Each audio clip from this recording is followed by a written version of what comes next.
You don't deserve any of this, my mother-in-law, Sarah shouted as she threw all my clothes, cosmetics, bags, shoes, and accessories into a pile. She stood with her back to the empty closet, staring up. You married into my family, right? And yet you keep wearing all these fancy clothes. How many times have I told you to dress more modestly? You need to be punished, she continued. Take off your clothes and kneel on the floor in just your underwear. I didn't have a choice, so I took off my clothes and knelt on the cold floor, shivering, as she yelled at me, her face red with anger. I was about to apologize when I heard a voice from the door. I'm home. What? My father-in-law, Mark, had unexpectedly come home early. He saw me kneeling in my underwear and stared in shock. What's going on here? He asked, his voice full of disbelief. Mark turned to Sarah, shaking his head in disbelief, and shouted at her. My name is Emma, I'm 35 years old and a housewife. My husband, Ben, and I live in a rented apartment on the outskirts of the city. I met him through a mutual friend 5 years ago, and we dated for a while, broke up, but then got back together and got married last year. He's 2 years older than me and has a job that requires him to travel often, sometimes being gone for half the month. I had planned to keep working after our marriage, but Ben really wanted me to stay home. I love fashion and beauty, as I used to work in the fashion industry. Even though I don't work anymore, I still enjoy researching styles and creating new looks that fit my age. Dressing up makes me happy, boosts my mood, and gives me confidence. Before we got married, Ben used to praise me for my style. He'd always notice when I wore something new or changed my hairstyle, and I loved how kind and attentive he was. His parents were also nice to me. We lived in the same neighborhood and would occasionally have dinner or go on trips together. They were always considerate of us as newlyweds, giving us space, but also being supportive.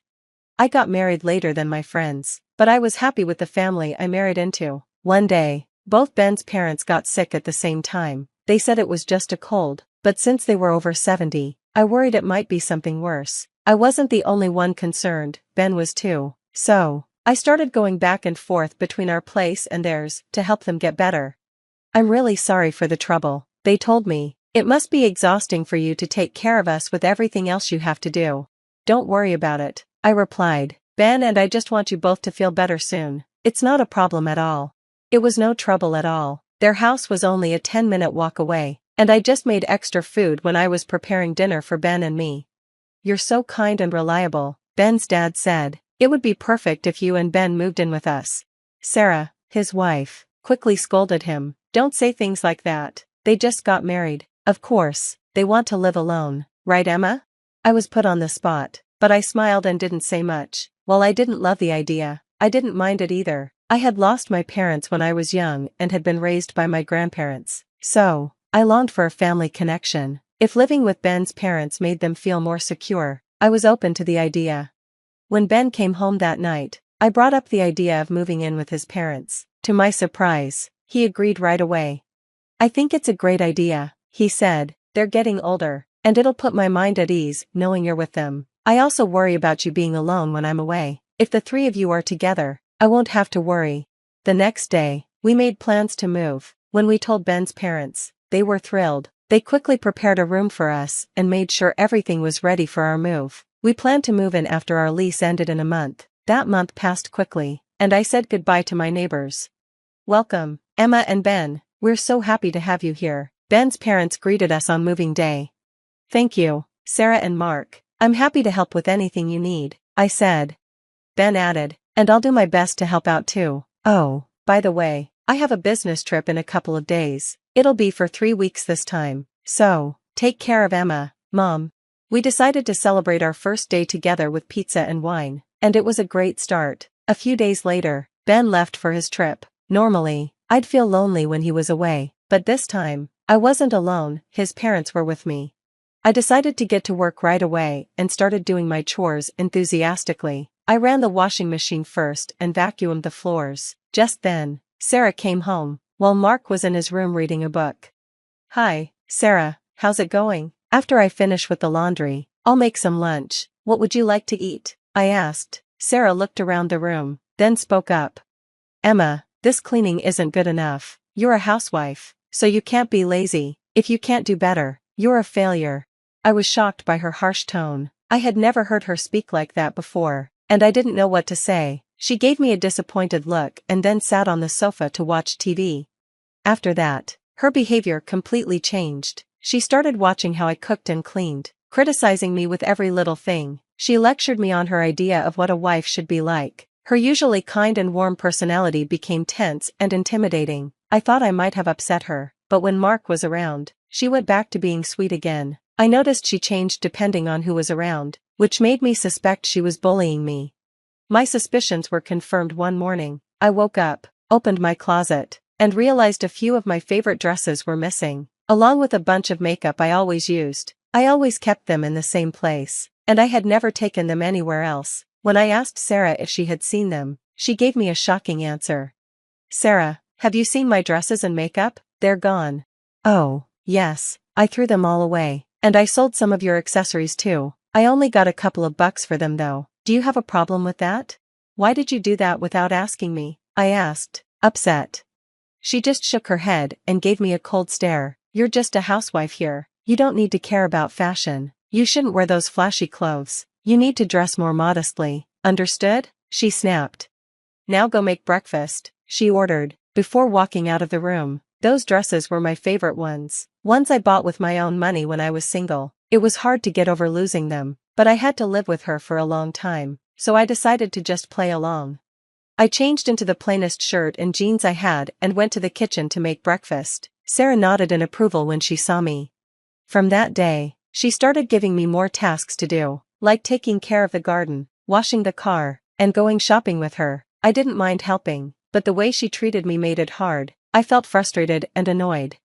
I decided to play along and pretend to obey Sarah, but secretly, I used my savings to buy new clothes and cosmetics from my favorite brand, knowing that Sarah would throw them away again if she found them. I hid everything in a box under the bed. It had been 3 weeks since Mark left, and he was finally coming home that night. I was so excited and decided to pick him up from the station and go for dinner. I asked Sarah for permission.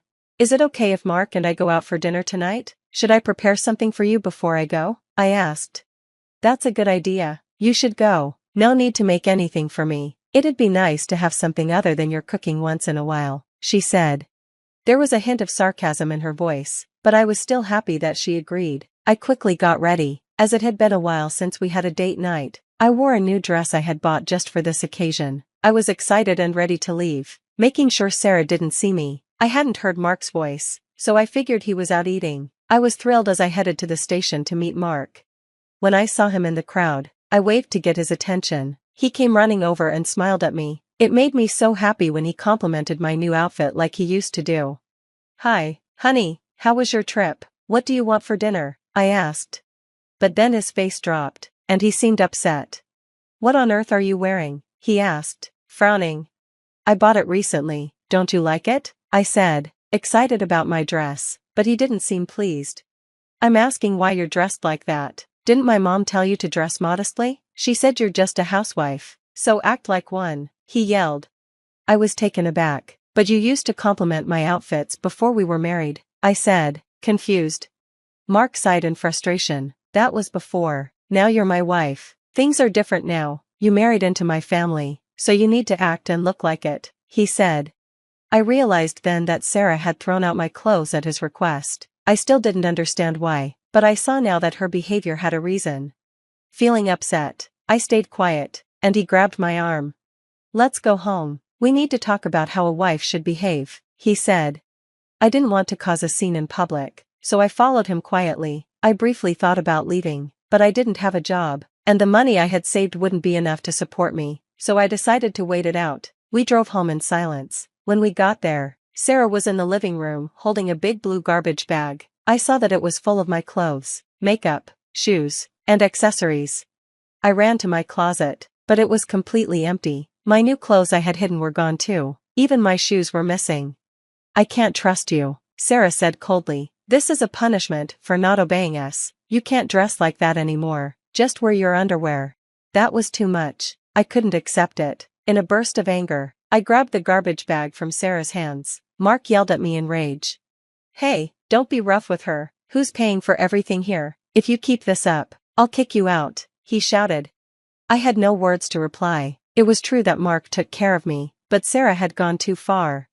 Take all your clothes off and get on your knees. If you apologize, we'll go easy on you, Mark ordered. I didn't have any other choice. I reluctantly took off my clothes and knelt down on the cold floor. As I was about to apologize, Mark's brother, Luke, came home early. He froze when he saw the situation and asked, "Rachel, why are you almost naked?" "Because I don't deserve clothes," I said, not knowing what else to say. Luke looked confused. "What? You know she's my wife. She needs to learn her place. Those fancy clothes are a problem," Mark said. "That's enough," Luke said loudly. He covered me with his jacket and stood up to defend me, blocking me from Sarah and Mark. "What do you think you're doing? This isn't a lesson in life. It's abuse. I'm done with both of you. I want a divorce from you too. Josh, don't ever come back here," Luke shouted. Both Sarah and Mark were shocked. They thought Luke would side with them, but they were wrong. "Why divorce? No, please don't leave me. I don't know how to live without you. I'm sorry, I'll never do it again. Please forgive me," Josh begged. "Dad, do you really want to break up our family? Please, I'll apologize," Sarah added. Luke shook his head in disgust. "You're apologizing to the wrong person," he said, before turning to me. Both Sarah and Mark knelt in front of me, apologizing. I wasn't sure I could forgive them, even if I can't make a living on my own. "Living with you is 100 times worse," I said. They both started to panic, saying, "Oh no," but with Luke's help, I was able to file for a divorce. He even offered me financial support, which I initially refused, but eventually accepted when he insisted. In the end, Luke and Sarah also divorced, and they sold the house. Luke planned to move to a rural area and live peacefully. Sarah was left without anything. She tried to move in with Josh, but Luke didn't allow it. Thinking they might team up to cause more trouble, Sarah turned to her relatives, but her abusive behavior had become known, and they didn't want anything to do with her. Now, she lives alone, working day by day in a small apartment. It must be hard for her after living a comfortable life. As for Josh, who was disowned by Luke, he started looking for a new wife. This time, he tried to teach every woman he met how a wife should dress, but no one was interested. He now lives alone, only going between work and home. No woman will ever accept his way of thinking. I wondered when he would realize that. With the money Luke gave me, I moved far away and found a similar job to the one I used to have. It's not a luxurious life, but I'm happy. Now I dress the way I want. With money I earned myself. I'm free and won't let anyone control my life again. The shrill ring of the telephone pierced through our peaceful Sunday afternoon like a knife. I froze, wooden spoon suspended over the simmering pot of chili, my heart suddenly racing. Something in me knew this call would change everything. "Rebecca, honey, can you get that?" Ethan called from the living room, his voice muffled by the football game blaring on TV. I wiped my hands on my apron and rushed to answer. "Hello? Rebecca?" It was Clara, my mother-in-law, her voice tight with worry. "It's Benjamin. He's fallen and broken his hip. We're at the hospital now." My stomach dropped. "Oh no, is he okay? What happened?" As Clara filled me in on the details, I caught Ethan's eye. He must have sensed the tension in my voice because he muted the TV and came to stand beside me, his brow furrowed in concern. "What's going on?" he mouthed. I held up a finger, listening intently as Clara continued. "The doctors say he'll need surgery, and then, well, he can't live alone anymore. We need to figure something out." "Of course," I said, my mind already racing. "We'll be there as soon as we can. Which hospital?" After jotting down the details, I hung up and turned to Ethan. "It's your grandfather. He's broken his hip." Ethan's face fell. "Damn, is he okay?" I quickly relayed what Clara had told me. As I spoke, I could see the wheels turning in Ethan's head, probably already calculating how this would impact our lives. "We should go to the hospital," I said, already moving to turn off the stove. "Can you call your sister? I'll get the kids ready." Ethan nodded, reaching for his phone. "Yeah, I'll let Sarah know. She'll probably want to meet us there." Within 20 minutes, we were in the car, our two children, Emma and Jack, unusually quiet in the back seat. As we drove, I couldn't shake the feeling that our lives were about to change dramatically. At the hospital, we found Clara pacing in the waiting room, her normally perfectly coiffed hair disheveled. Sarah arrived moments after us, her husband Tom in tow. "How is he?" Ethan asked, embracing his mother. Clara sighed heavily. "They've taken him into surgery. The doctor said it went well, but..." She trailed off, her eyes filling with tears. I stepped forward, putting a comforting hand on her arm. "But what, Clara? He can't go back to living alone," she said, her voice barely above a whisper. "He's going to need full-time care, at least for a while." The weight of her words settled over us like a heavy blanket. I glanced at Ethan, seeing the same realization dawning in his eyes. Our lives were about to become much more complicated. "We'll figure it out," I said, trying to sound more confident than I felt. "We're family. That's what we do." Sarah nodded in agreement, but I couldn't help noticing the flicker of unease that passed between her and Tom. I pushed the thought aside, focusing on the present moment. As we settled in to wait for news, I couldn't shake the nagging feeling that this was just the beginning. Benjamin had always been a strong, independent man. How would he handle this sudden loss of freedom? And how would we, as a family, cope with the challenges ahead? Little did I know, as I sat there in that sterile hospital waiting room surrounded by my family, that this was only the first tremor in what would become an earthquake, shaking the very foundations of our lives. The real test was yet to come, and it would push us all to our limits, revealing truths about ourselves and each other that we never could have imagined. The crash of shattering glass jolted me from my sleep. I bolted upright, heart pounding, and fumbled for my robe. Ethan stirred beside me, mumbling groggily. "What was that?" "I'll check," I whispered, already padding down the hallway towards Benjamin's room. I found him standing amidst a sea of broken china, his face flushed with anger. "This blasted tea set," he bellowed. "It's completely useless." "Grandpa Ben," I said softly, trying to calm him. "What's wrong? Why are you up so late?" His eyes, sharp despite the hour, fixed on me. "I wanted tea, Rebecca. Is that a crime now? But this ridiculous china you insist on using, it's too delicate for a man's hands." I bit back a sigh. It was the china his late wife had cherished, but I didn't dare remind him of that now. "Let me clean this up, and I'll make you some tea in a sturdier mug, okay?" As I swept up the shards, Benjamin launched into a lecture. In my day, we knew how to make things that lasted, not like this flimsy modern junk. And while we're at it, your entire household could use an overhaul. The way you run things, it's all wrong. I gritted my teeth, reminding myself that his frustration wasn't really about the teacup. It had been 3 weeks since he'd moved in with us, and each day brought new challenges. The once stern but fair man I'd known had become a cantankerous shadow of himself, lashing out at everyone and everything. "I appreciate your input, Grandpa Ben," I said, forcing a smile. "How about we discuss some changes over breakfast tomorrow?" He harumphed, but seemed it slightly. "Fine, but I expect you to listen, Rebecca. There's wisdom in these old bones, whether you young folks want to hear it or not." As I tucked him back into bed, I couldn't help but wonder if there really was some hidden wisdom beneath his harsh words. The rest of the family had grown increasingly impatient with his outbursts, but something told me to keep digging. The next morning, over a breakfast of sturdy mugs and Benjamin's favorite oatmeal, he began his critique. "Your children, Rebecca, they need more discipline. In my day, we knew how to raise respectful youngsters." I saw Ethan's jaw clench from across the table, but I placed a calming hand on his arm. "What do you suggest, Grandpa Ben?" For the next hour, Benjamin expounded on everything from our parenting style to our choice of curtains. Some of it was outdated, even offensive, but buried within the rants were nuggets of genuine insight. "You're too soft on them," he growled. "But at least you listen. Unlike some people." His eyes darted to Ethan, who was pointedly ignoring the conversation. As Benjamin continued, I noticed Clara hovering in the doorway, her expression a mix of exasperation and guilt. She caught my eye and quickly retreated, leaving me to wonder about the growing divide I sensed in the family. Later that afternoon, as I was folding laundry, Ethan cornered me in our bedroom. "How can you stand it?" he demanded. "He's impossible." I sighed, setting down a half-folded shirt. "He's struggling, Ethan. This isn't easy for him either." "But the way he talks to you, to all of us, it's not right, Rebecca." I met his gaze steadily. "There's more to it than that, if we just listen." Ethan threw up his hands. "Listen? To what?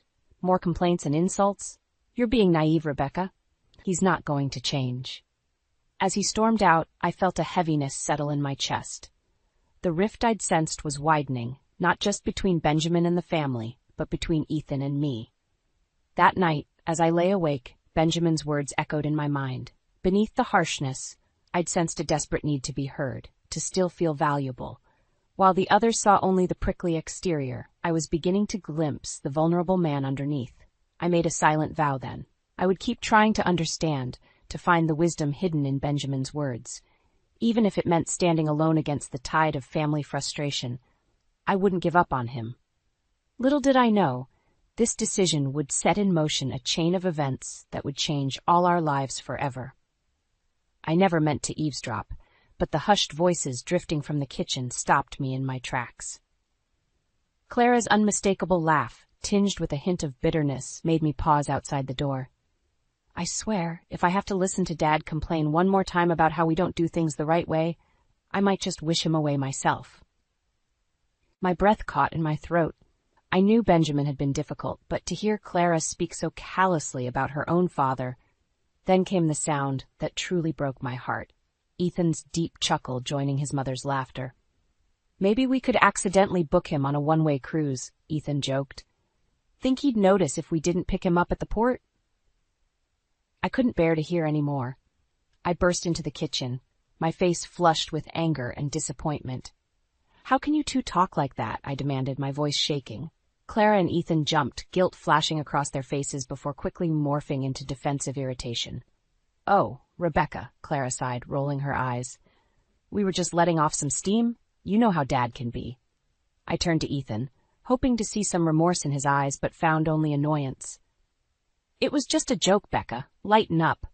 A joke? I repeated, incredulous. Your grandfather is struggling, Ethan. He needs our support, not this. Ethan's jaw clenched. You don't get it, do you? He's making everyone miserable. The kids are walking on eggshells. I can barely stand to be in my own home, and you're just enabling him. Enabling? I shot back. I'm trying to understand him, to help him adjust. He's family, Ethan. We can't just wish him away because it's inconvenient. Clara stepped between us, her hands raised placatingly. Now, let's not fight. Rebecca, dear, I know you mean well, but you have to admit Dad's behavior is wearing on all of us. I shook my head, feeling suddenly very alone. I can't believe what I'm hearing. He raised you, Clara. And Ethan, he's your grandfather. How can you be so callous? Ethan's eyes flashed with anger. Don't you dare judge us, Rebecca. You're not the one who grew up with his constant criticism, his impossible standards. You don't know what it's like. I know what it's like to care for someone who needs help, I retorted, even when it's hard, even when they push you away. The kitchen fell silent, the tension thick enough to cut with a knife. Clara busied herself with the dishes, clearly uncomfortable, while Ethan and I stared each other down. Finally, Ethan spoke, his voice low and controlled. You think you're so noble, don't you? Saint Rebecca always doing the right thing. Well, let me tell you something. The rest of us are human. We get tired, we get frustrated, and sometimes, yes, we joke about things to cope. If you can't handle that, maybe you're the one with the problem. His words hit me like a physical blow. I stumbled back, tears pricking at my eyes. I can't believe you just said that to me, I whispered. Before either of them could respond, I turned and fled the kitchen. As I ran up the stairs, I could hear Benjamin's gruff voice calling out, asking what all the commotion was about. In our bedroom, I sank onto the bed, my mind reeling. How had things gotten so bad so quickly? The loving family I thought I knew seemed to be crumbling before my eyes. As I sat there trying to make sense of it all, a terrible realization dawned on me. The discord I'd sensed wasn't just about Benjamin. It was about me, too. Somehow, in trying to do what I thought was right, I'd placed myself on the outside of my own family. A soft knock at the door made me look up. It was Emma, our daughter, her young face creased with worry. Mom? Are you okay? I heard yelling. I forced a smile, patting the bed beside me. As Emma curled up next to me, I held her close, suddenly fiercely grateful for her presence. Whatever was happening with Ethan and his family, I knew one thing for certain. I would do whatever it took to protect my children from the growing storm. Little did I know, the true test of my resolve was yet to come. The hushed voices coming from the living room made my skin prickle. I paused at the bottom of the stairs, my hand gripping the banister as I strained to hear. It was Ethan, Clara, and Sarah, Ethan's sister. A family meeting, and I hadn't been invited. "We can't go on like this," Sarah was saying, her voice tight with frustration. "It's tearing us apart." "I know," Ethan sighed, "but what can we do? We can't just abandon Grandpa." Clara's voice cut in, sharp and decisive. "We're not abandoning him. We're reallocating resources." My heart began to race. What were they planning? "Rebecca seems to have everything under control," Clara continued. "She's always so insistent on doing things her way. Well, let her." "Mom," Ethan protested weakly, but Clara steamrolled on. "I'm telling you, it's for the best. We'll move out, give them space. Rebecca can handle Grandpa, and we can all get our lives back." The silence that followed was deafening. I waited, breath held, for Ethan to object, to stand up for our family. But when he finally spoke, his words shattered my world. "Maybe you're right," he said softly. "Maybe it is for the best." I stumbled back, my vision blurring with tears. How could they? How could Ethan? Before I could confront them, Benjamin's gruff voice called out from upstairs. "Rebecca, where's my tea?" Wiping my eyes, I hurried to the kitchen, my mind reeling. As I prepared Benjamin's tea with shaking hands, I tried to make sense of what I'd heard. They were planning to leave us, to leave me, alone with Benjamin. The betrayal cut deep, but beneath the pain, a spark of determination ignited. I carried the tea upstairs, my resolve strengthening with each step. If they thought they could just walk away, they had another thing coming. "About time," Benjamin grumbled as I entered his room. But his scowl softened slightly as he saw my face. "What's wrong with you? You look like you've seen a ghost." For a moment I considered telling him everything, but the stubborn set of his jaw, so like Ethan's, made me hesitate. Instead, I forced a smile. "It's nothing, Grandpa Ben, just a long day." He harumphed, but his eyes narrowed suspiciously. "Don't lie to me, girl. I may be old, but I'm not blind. Something's eating at you." I sank into the chair beside his bed, suddenly exhausted. It's Ethan and the others. They're talking about moving out, leaving us to care for you alone." I expected anger, perhaps another lecture about family loyalty. Instead, Benjamin's face crumpled, a vulnerability I'd never seen before shining through. "I see," he said softly. "Can't say I blame them. I haven't exactly been easy to live with." His admission stunned me. "Grandpa Ben," he waved me off. "Don't coddle me, Rebecca. I know what I've been like, but you—" He reached out, his gnarled hand grasping mine. "You've stood by me even when I didn't deserve it. Why?" The question caught me off guard. Why had I? Because I believe there's more to you than just the grumpy old man act. Because family means something to me. And because sometimes the people who push us away are the ones who need us most. Benjamin's eyes glistened with unshed tears. For a long moment, he said nothing. Then, with a deep breath, he squeezed my hand. "You're a good woman, Rebecca. Better than this family deserves, maybe. So what are you going to do about those cowards downstairs?" His question ignited the spark of determination in me once more. What was I going to do? I stood, squaring my shoulders. "I'm going to fight for this family, Grandpa Ben. All of it, even the parts that don't think they want to be fought for." As I left his room, I heard him chuckle. "That's my girl," he murmured. Descending the stairs, I steeled myself for the confrontation to come. They thought they could just decide our fate without me. They were about to learn how wrong they were. This wasn't just about Benjamin anymore. It was about the very foundation of our family, and I wasn't going down without a fight. The day Ethan left was the day I truly understood the meaning of heartbreak. I stood in the doorway, watching him load the last of his bags into the car, feeling as if my world was crumbling around me. Emma and Jack clung to my sides, their small faces etched with confusion and hurt. "Daddy, why can't you stay?" Emma's voice quivered, and I felt my resolve cracking. Ethan knelt down, his eyes avoiding mine. "I'm sorry, sweetheart.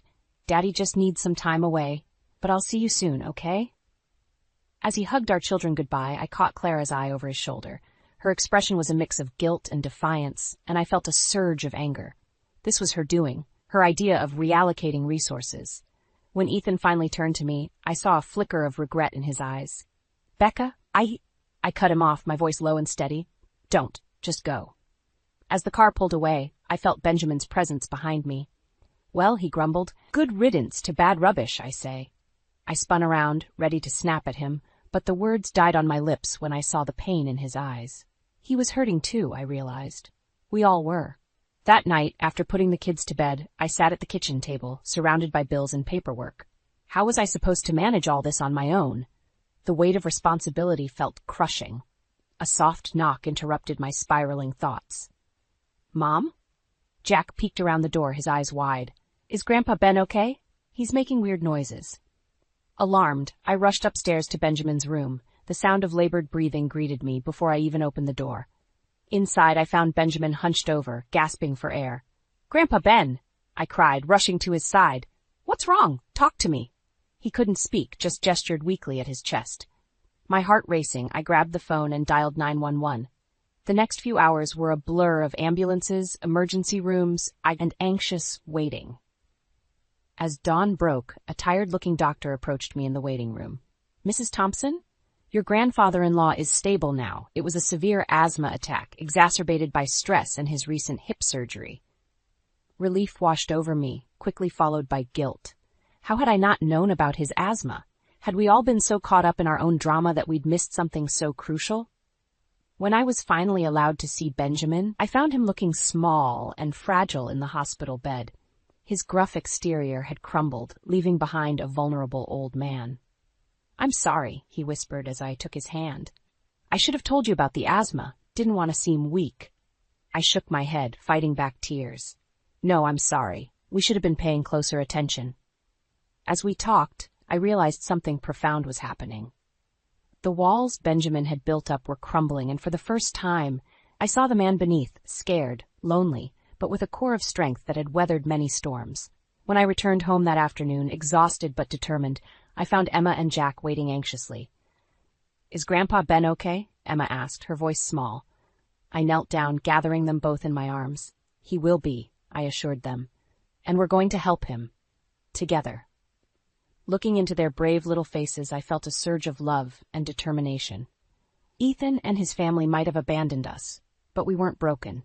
We were survivors. That night, as I tucked the kids into bed, I made a silent vow. We would not just survive this, we would thrive. Benjamin, the children, and I, we would build something new and beautiful from the ashes of what we'd lost. As I closed their bedroom door, I felt a strange sense of peace settle over me.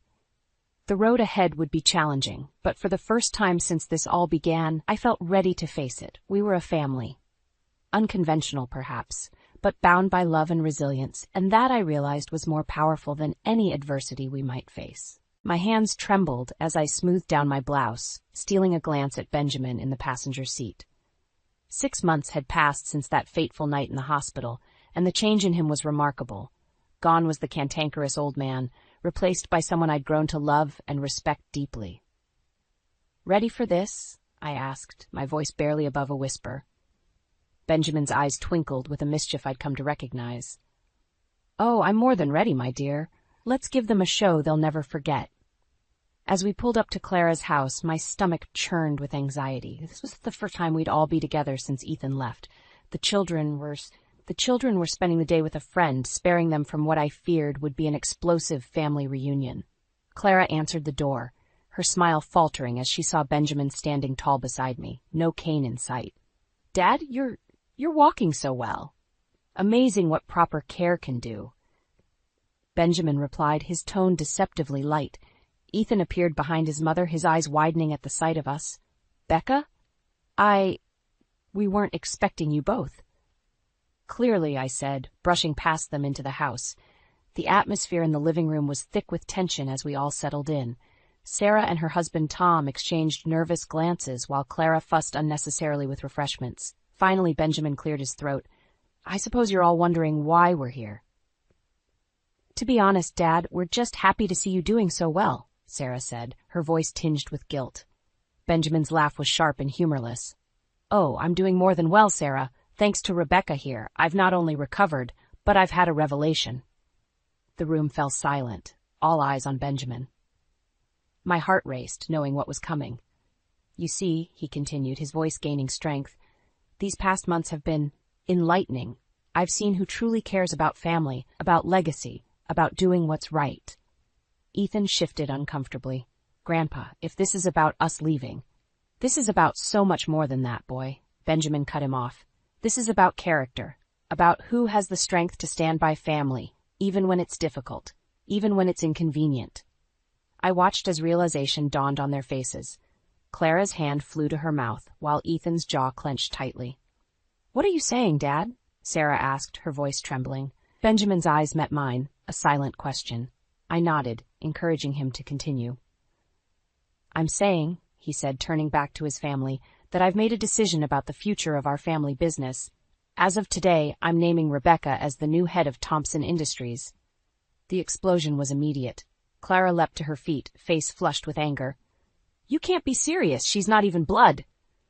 "She's more family than any of you have been," Benjamin shot back.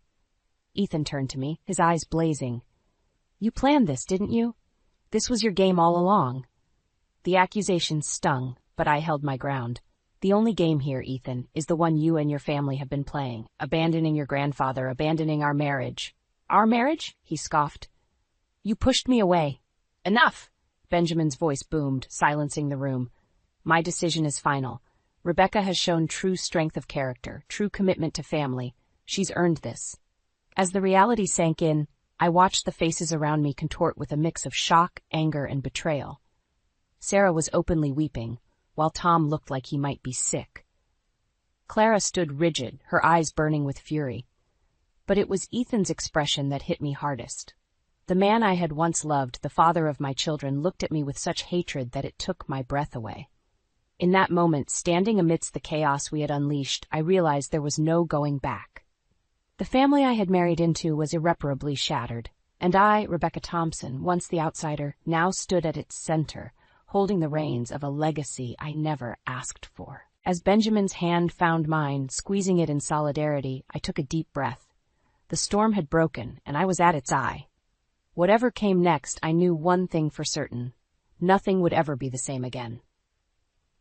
The weight of responsibility settled on my shoulders like a heavy cloak as I strode through the doors of Thompson Industries. My heels clicked against the marble floor, echoing in the suddenly hushed lobby.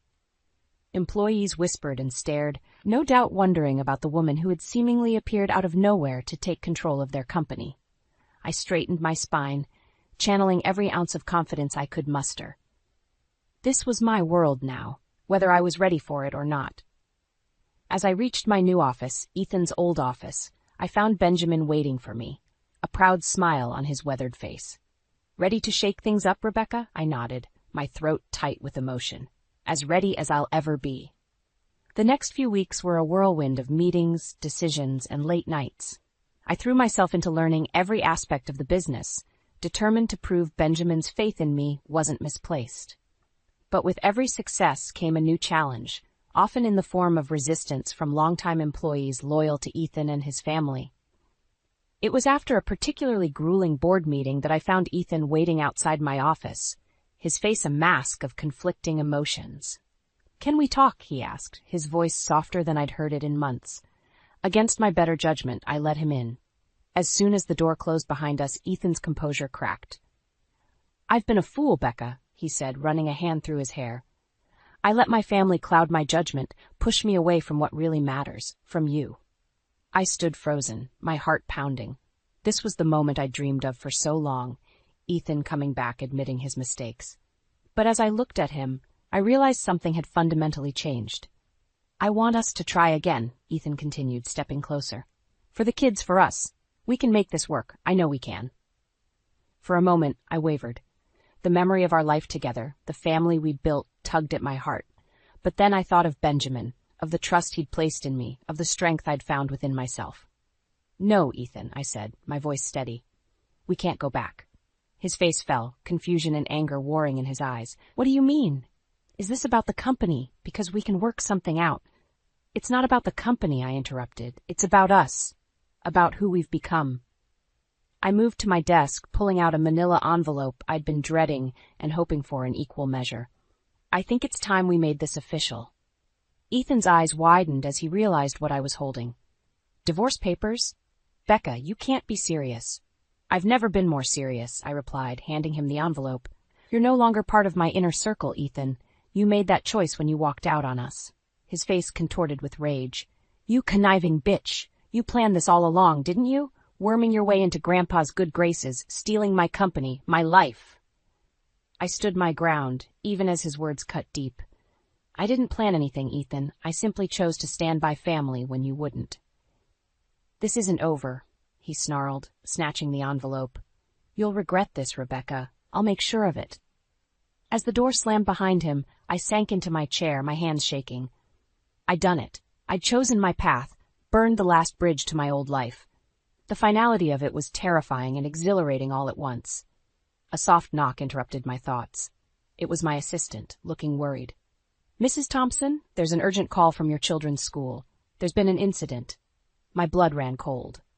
In that moment, as fear gripped my heart, I realized the true cost of my choices. I had gained a company, but had I put my children at risk?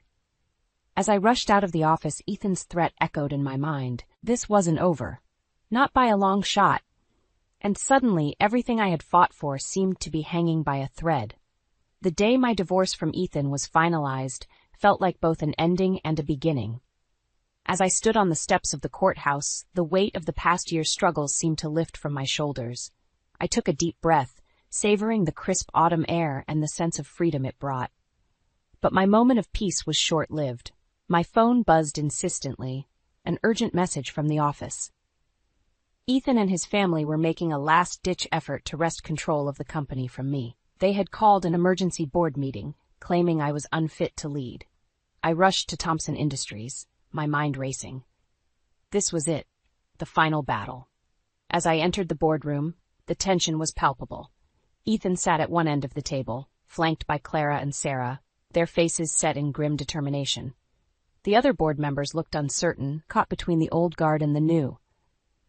Rebecca, Ethan began, his voice dripping with false concern, we've called this meeting because we believe the company is suffering under your leadership. It's time to return control to those who truly understand the Thompson legacy. I felt a flicker of doubt, but then I caught Benjamin's eye. He gave me a subtle nod, and I remembered why I was here. I straightened my spine and addressed the room. Members of the board, I said, my voice steady. I know there have been changes since I took over. Change can be scary. But let me show you exactly what those changes have accomplished. For the next hour, I laid out the company's growth under my leadership, increased profits, expanded market share, and improved employee satisfaction. With each point, I saw the doubt in the board members' eyes turn to interest, then admiration. Ethan tried to interject, his face growing redder by the minute, but I held my ground. This company isn't just about legacy, I concluded. It's about innovation, adaptation, and treating people, all people, with respect. That's the true Thompson spirit, and that's what I've brought back to this company. The room fell silent as the board members exchanged glances. Then, one by one, they began to nod. The vote was called, and the result was unanimous. I would remain as CEO. As the meeting adjourned, I watched Ethan and his family storm out, their last grasp at power slipping away. I felt a twinge of sadness for what once was, but it was overshadowed by pride in what I had accomplished. Later that evening, I sat in my living room, surrounded by the warmth of my chosen family. Emma and Jack were curled up on either side of me, while Benjamin sat in his favorite armchair, looking more content than I'd ever seen him. You did it, kiddo, Benjamin said, raising his glass of sparkling cider in a toast. You saved the company and our family. I smiled, hugging my children close. We did it together, I corrected him. All of us. As I looked around at the faces of those I loved most in the world, I realized that this moment of peace, love, and triumph was what I had been fighting for all along. Not just a company or a title, but a true sense of family and purpose. The road had been hard, filled with betrayals and heartache, but it had led me here, to a place where I was stronger, wiser, and more fulfilled than I ever thought possible. Mom, Emma said, looking up at me with curious eyes, are you happy now?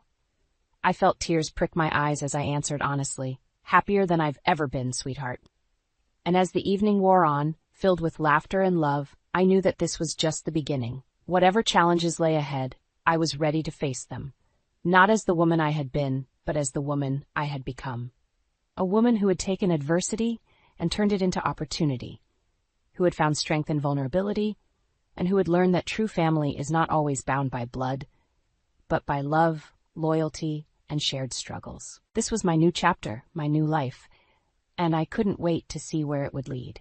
I stood in front of the bathroom mirror, my hands trembling as I gripped the pregnancy test. 2 pink lines, positive. My heart raced as I tried to process this life-changing news. How would I tell Chris? As if on cue, I heard the front door open. "Nora? You home?" Chris called out. I quickly shoved the test into my pocket and splashed some water on my face. "In here," I managed to reply, my voice shakier than I'd intended. Chris appeared in the doorway, his face etched with worry. "Everything okay? You look pale." I forced a smile. "Just feeling a bit under the weather. How was your interview?" He ran a hand through his hair, a telltale sign of stress. "It was interesting. Can we talk?" We moved to the living room, settling onto our worn couch. Chris took a deep breath. "They offered me the job." "That's great news," I exclaimed, genuinely happy for him after a year of fruitless job hunting. His expression remained serious. "There's a catch, Nora. The position is in Seattle." My stomach dropped. "Seattle? But that's across the country. Our whole life is here, my art studio, our friends, your family." I know, Chris said, reaching for my hand, "but this is a fantastic opportunity. The salary is double what I was making before, and there's room for growth." I pulled away, standing up to pace the room. "What about my career? I've just started to build a name for myself in the local art scene." Chris's eyes pleaded with me. "You can paint anywhere, Nora, and with this salary, we could afford a house with a dedicated studio space for you." I felt torn. The pregnancy test weighed heavily in my pocket, a secret that would change everything. "I don't know, Chris. It's such a big decision." "We don't have to decide right this second," he said, his voice gentle, "but they need an answer by the end of the week." Just then, a cry erupted from the baby monitor. Our daughter, Lily, was awake from her nap. "I'll get her," Chris offered, standing up. As he left the room, I sank back onto the couch, my mind reeling. How could I uproot our entire life? But how could I ask Chris to turn down this opportunity after struggling for so long? When Chris returned with Lily, her chubby arms reached out for me. I took her, breathing in her sweet baby scent. "Mama sad?" Lily asked, her big blue eyes studying my face. I kissed her forehead. "No, sweetheart, Mama's just thinking." Chris sat beside us, his arm around my shoulders. "We're a team, Nora. Whatever we decide, we'll do it together." I nodded, unable to speak past the lump in my throat. How could I tell him about the baby now? It would only complicate things further. "I have an idea," Chris said suddenly. "Why don't we take a drive to that little bed and breakfast we love? We can spend the weekend there, talk things through without any distractions." The thought of escaping, even for a couple of days, was tempting. What about Lily? My mom's been begging for some grandma time. I'm sure she'd be thrilled to watch her. I hesitated, then nodded. "Okay, let's do it." As Chris made the arrangements, I excused myself to the bathroom. I pulled out the pregnancy test, staring at those 2 pink lines that had the power to change everything. How could I tell Chris now, with this job offer hanging over us? And how could I not? My mind raced with the possibilities, each scenario more daunting than the last. One thing was certain, this weekend getaway would be anything but relaxing. The moving truck rumbled away, leaving us standing in front of our new home in Seattle. Rain drizzled down, matching my mood perfectly. Chris squeezed my hand, his excitement palpable. "This is it, Nora, our fresh start." I forced a smile, my free hand resting on my now visible baby bump. "It's different." As we walked up the driveway, a voice called out, "Welcome to the neighborhood." A statuesque blonde in yoga pants jogged towards us, all smiles and bouncing ponytail. "I'm Angela, your next-door neighbor." Chris stepped forward, extending his hand. "Chris, this is my wife, Nora, and our daughter, Lily." Angela's eyes lingered on Chris a beat too long before turning to me. "Oh, and another one on the way. How exciting!" I nodded, suddenly feeling frumpy in my travel-worn clothes. "We're due in 4 months." "Well, if you need anything at all, I'm right next door," Angela said, her hand on Chris's arm. "Anything at all." As she jogged away, Chris chuckled. "Friendly neighbors. That's a good sign, right?" I mumbled agreement, but something about Angela's overly warm welcome left me uneasy. The next few weeks flew by in a whirlwind of unpacking and settling in. Chris threw himself into his new job, often working late. I struggled to find my footing, missing my old art studio and friends. One afternoon, while Lily napped, A knock at the door startled me. It was Angela, holding a plate of cookies. "Thought you might need a pick-me-up," she said, breezing past me into the kitchen. "How are you settling in?"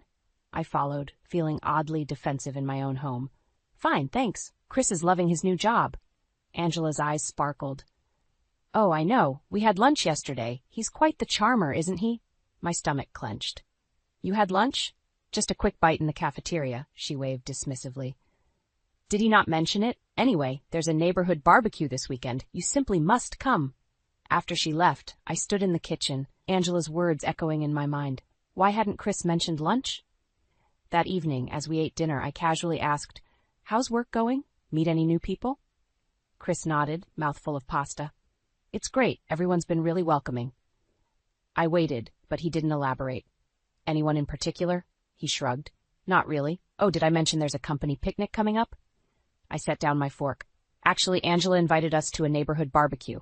Same day, probably." Chris's face lit up. "Perfect. We can do both. The picnic's in the afternoon. We can hit the barbecue after." I pushed my food around my plate. "You seem awfully excited about the barbecue." He reached across the table, taking my hand. "I'm excited about making friends here, Nora. This move was hard on all of us. I want it to work." I nodded, guilt washing over me. Was I being paranoid? The barbecue arrived, and I found myself surrounded by Angela's friends. They were all impossibly fit, sipping wine and trading neighborhood gossip. "Oh, Nora," one woman said, her voice dripping with faux sympathy. "It must be so hard being pregnant in a new city, and with Chris working such long hours." Another chimed in. "At least he has Angela to keep him company at work. She's such a dear, always looking out for the new employees." My head snapped up. "What do you mean?" The women exchanged glances. "Oh, nothing, dear. It's just nice that he has a friendly face at the office."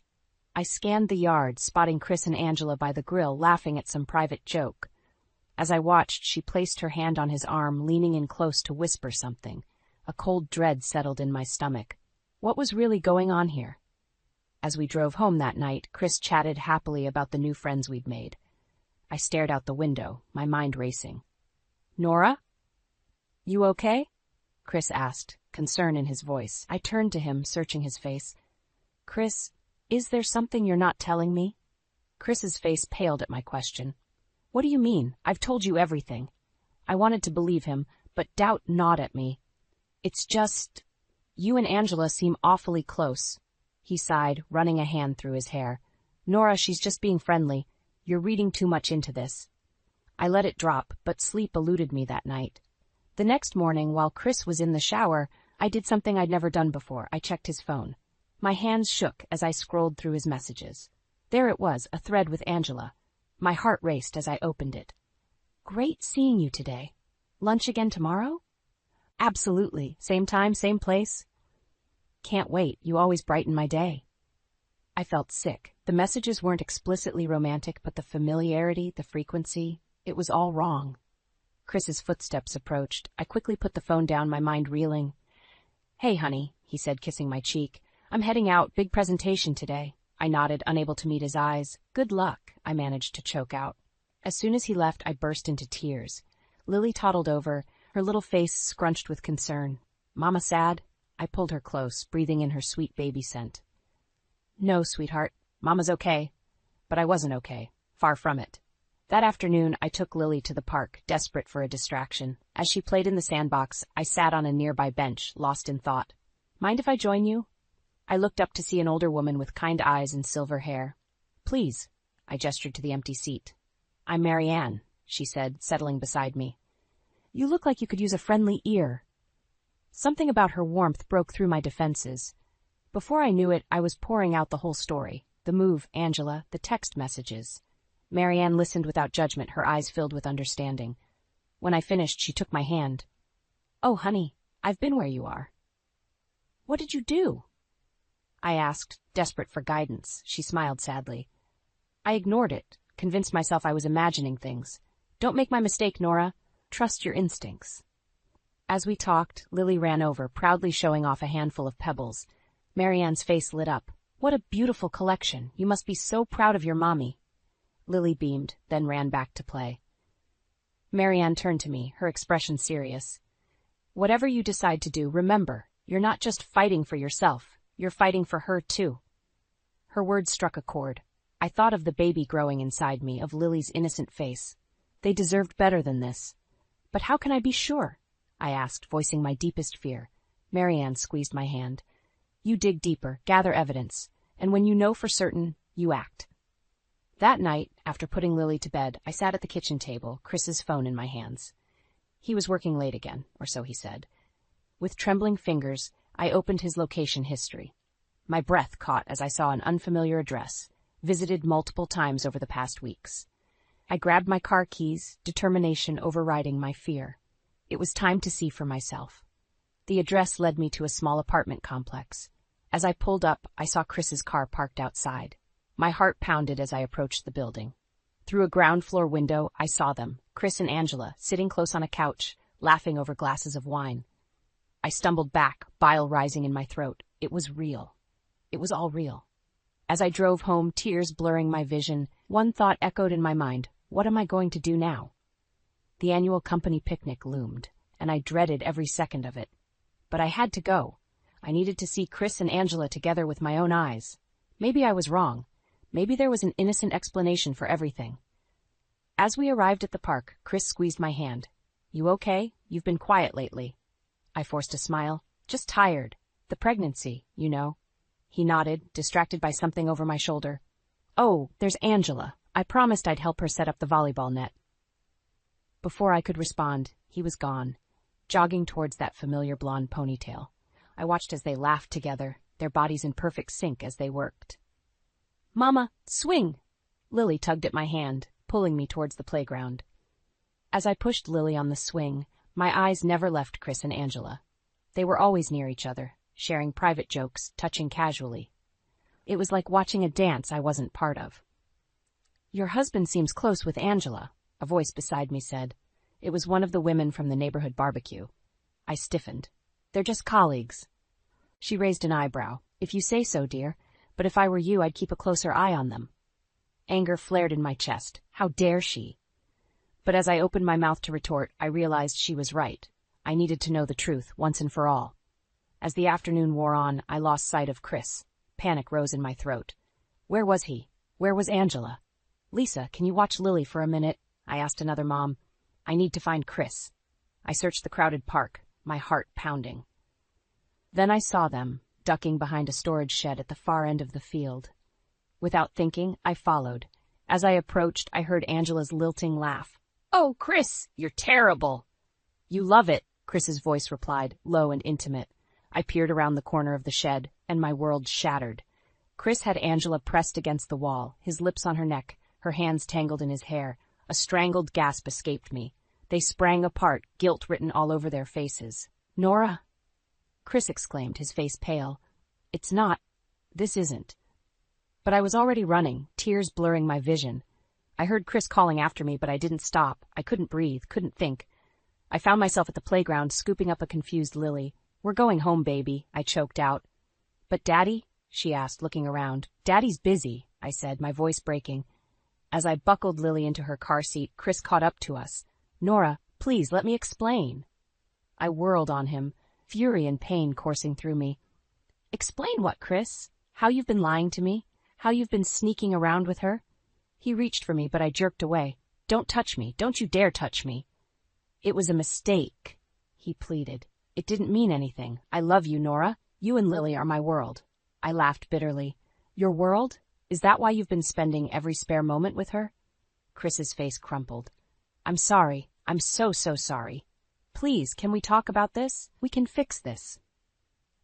For a moment, I wavered. I thought of our life together, of Lily, of the baby on the way, but then I remembered the sight of him with Angela, and my resolve hardened. I don't know if we can fix this, Chris, I said, my voice cold. I don't know if I want to. As I drove away, leaving Chris standing alone in the parking lot, 1,000 thoughts raced through my mind. What would I do now? How would I tell Lily? Could I raise 2 children on my own? But beneath the fear and uncertainty, a small voice whispered, You're stronger than you know. You can do this. I gripped the steering wheel tighter, a plan already forming in my mind. This wasn't over, not by a long shot. I hadn't slept in days. Chris's desperate calls and messages went unanswered as I grappled with the shattered pieces of my life. Lily's confused tears only deepened my anguish. How could I explain that Daddy wasn't coming home? One particularly rough morning, I found myself back at the park, hoping the fresh air might clear my head. Lily was with my mother, giving me a rare moment alone. "Nora?" a familiar voice called. It was Marianne, the kind older woman I'd met before. "Oh, honey, you look like you've been through hell." The sympathy in her eyes broke something in me. Before I knew it, I was sobbing, pouring out the whole sordid story between gasps. Marianne listened, her face a mix of compassion and anger. When I finished, she took my hands in hers. "You're stronger than you realize, Nora, but you need to be smart about this." "What do you mean?" I asked, wiping my eyes. She leaned in, her voice low. "Men like Chris, they're good at spinning tales. You need hard evidence before you make any decisions." I shook my head. "I saw them together. What more evidence do I need? For yourself? Nothing. But for a divorce, for custody, you need more." Marianne's eyes hardened. "I made the mistake of confronting my ex-husband without proof. He turned it all around on me, made me doubt myself. I won't let that happen to you." Her words sent a chill through me. "What should I do?" "Dig deeper," she said firmly. "Get into his email, his bank statements, follow him if you have to, and don't let on that you know anything."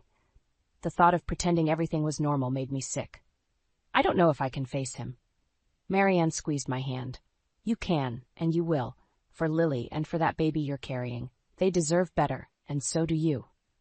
As I drove home, Marianne's advice echoed in my mind.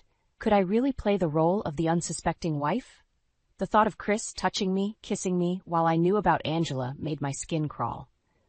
But as I walked into our house, the house we'd chosen together, filled with memories and dreams, resolve steeled my spine. I would do whatever it took to protect my children and myself. That evening, when Chris came home, I forced myself to greet him with a smile. "Hi, honey. How was work?" The relief on his face was palpable.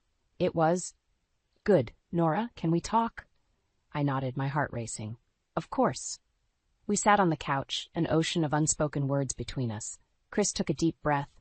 "About what happened at the picnic, it was a horrible mistake. Angela means nothing to me. You and Lily are everything."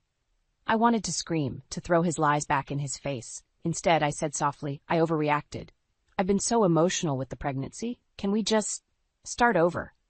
The hope that bloomed in Chris's eyes made me want to vomit. He pulled me into a hug, murmuring apologies and promises. Over his shoulder, my eyes fell on a framed photo of us with Lily, my beautiful, innocent daughter, my unborn child. They deserved the truth, whatever it might be. In that moment, I made my decision. I would play along, gather evidence, and when the time was right, I would bring it all crashing down. As Chris held me, thinking all was forgiven, I began to plan. I would leave no stone unturned, no secret unexposed. And when I was done, Chris and Angela would regret ever underestimating me. The game was on, and I intended to win. The next few weeks were a masterclass in deception. I played the role of the forgiving wife perfectly, all while gathering evidence with Marianne's help. We combed through bank statements, tracked Chris's movements, and even hired a private investigator. One rainy afternoon, Marianne and I huddled over my laptop, sifting through the latest batch of information from the PI. "Look at this." Marianne pointed to a series of transactions. Regular withdrawals, always the same amount, always on Fridays. My heart sank. "The day he claims to work late." Marianne squeezed my hand. "We've got him, Nora. Now we just need the final piece of evidence." As if on cue, my phone buzzed. It was a text from the PI. "Meeting confirmed. Sending location now." I stood up, adrenaline coursing through me. "This is it. I'm going." Marianne looked concerned. "Are you sure? I could go instead." I shook my head. "No, I need to see this with my own eyes." The drive to the motel was a blur. Rain lashed against the windshield, matching the storm in my heart. I parked across the street, my eyes fixed on room 12. At exactly 7 p.m., a familiar car pulled up. Chris stepped out, looking around furtively before knocking on the door. Angela answered, pulling him inside. I felt numb. Even after everything, a part of me had hoped it wasn't true. I raised my phone, capturing video of Chris entering the room. Suddenly, a tap on my window made me jump. It was the PI, gesturing for me to roll down the window. "Mrs. Thompson, I've got audio set up in the room. Do you want to listen?" I hesitated, then nodded. He handed me a small device with headphones. Chris's voice came through clearly. I can't keep doing this, Angela. Nora's pregnant. I need to focus on my family. Angela's laugh was cold. Oh, please, you've been saying that for months. Face it, Chris, you're not happy with her. You never have been. That's not true, Chris protested weakly. Then why are you here? Angela challenged. There was a long pause, then the unmistakable sound of kissing. I ripped off the headphones, bile rising in my throat. I'd heard enough. As I drove home, my mind raced. I had all the evidence I needed now. But what would I do with it? Marianne was waiting when I got back. One look at my face told her everything. Oh, honey, she said, pulling me into a hug. I'm so sorry. As I recounted what I'd seen and heard, Marianne's expression hardened. He doesn't deserve you, Nora. It's time to take back your life. But how? I asked, feeling lost. A quiet divorce? Try to keep it civil for Lily's sake? Marianne shook her head. No. Men like Chris, they need to be exposed. Publicly. It's the only way they learn. Her words ignited something in me. Years of suppressed anger, of putting everyone else first, of dimming my own light. It all came rushing to the surface. You're right, I said, my voice stronger than I'd heard it in months. No more hiding. No more pretending. It's time everyone knew the truth. Marianne smiled, a glint of satisfaction in her eyes. That's my girl. Now let's plan this out properly. We want maximum impact. As we strategized late into the night, a part of me wondered if this was too far. Was public humiliation really the answer? But then I thought of Lily, of the baby I was carrying. I thought of all the women who had been in my shoes, who had suffered in silence. No more. It was time to reclaim my voice, my power, my life. As Marianne and I finalized our plan, I felt a mix of exhilaration and terror. In just a few days, everything would change. There was no going back now. I placed a hand on my growing belly, whispering a promise. We're going to be okay. Mama's going to make sure of it. The annual neighborhood block party was in full swing. Families mingled, kids ran around with sticky faces, and the air was thick with the smell of barbecue. I stood on the periphery, my heart pounding so hard I was sure everyone could hear it. Marianne appeared at my side, a reassuring presence. Are you ready? I nodded, unable to speak. In my hand, I clutched a USB drive containing all the evidence of Chris and Angela's affair. Photos, videos, bank statements, everything. Chris was at the grill playing the role of perfect husband and neighbor. Angela hovered nearby, laughing too loudly at his jokes. The sight of them together made my blood boil. Remember, Marianne whispered, wait for my signal. I watched as she made her way to the makeshift stage where the karaoke machine was set up. She tapped the microphone, drawing everyone's attention. Ladies and gentlemen, Marianne announced, we have a special presentation from our very own Nora Thompson. This was it, my moment of truth. As I walked to the stage, Chris caught my eye. He smiled, oblivious to what was about to happen. I felt a flicker of doubt. Was I really going to do this? Then I saw Angela place her hand on Chris's arm, and my resolve hardened. I plugged in the USB drive and grabbed the microphone.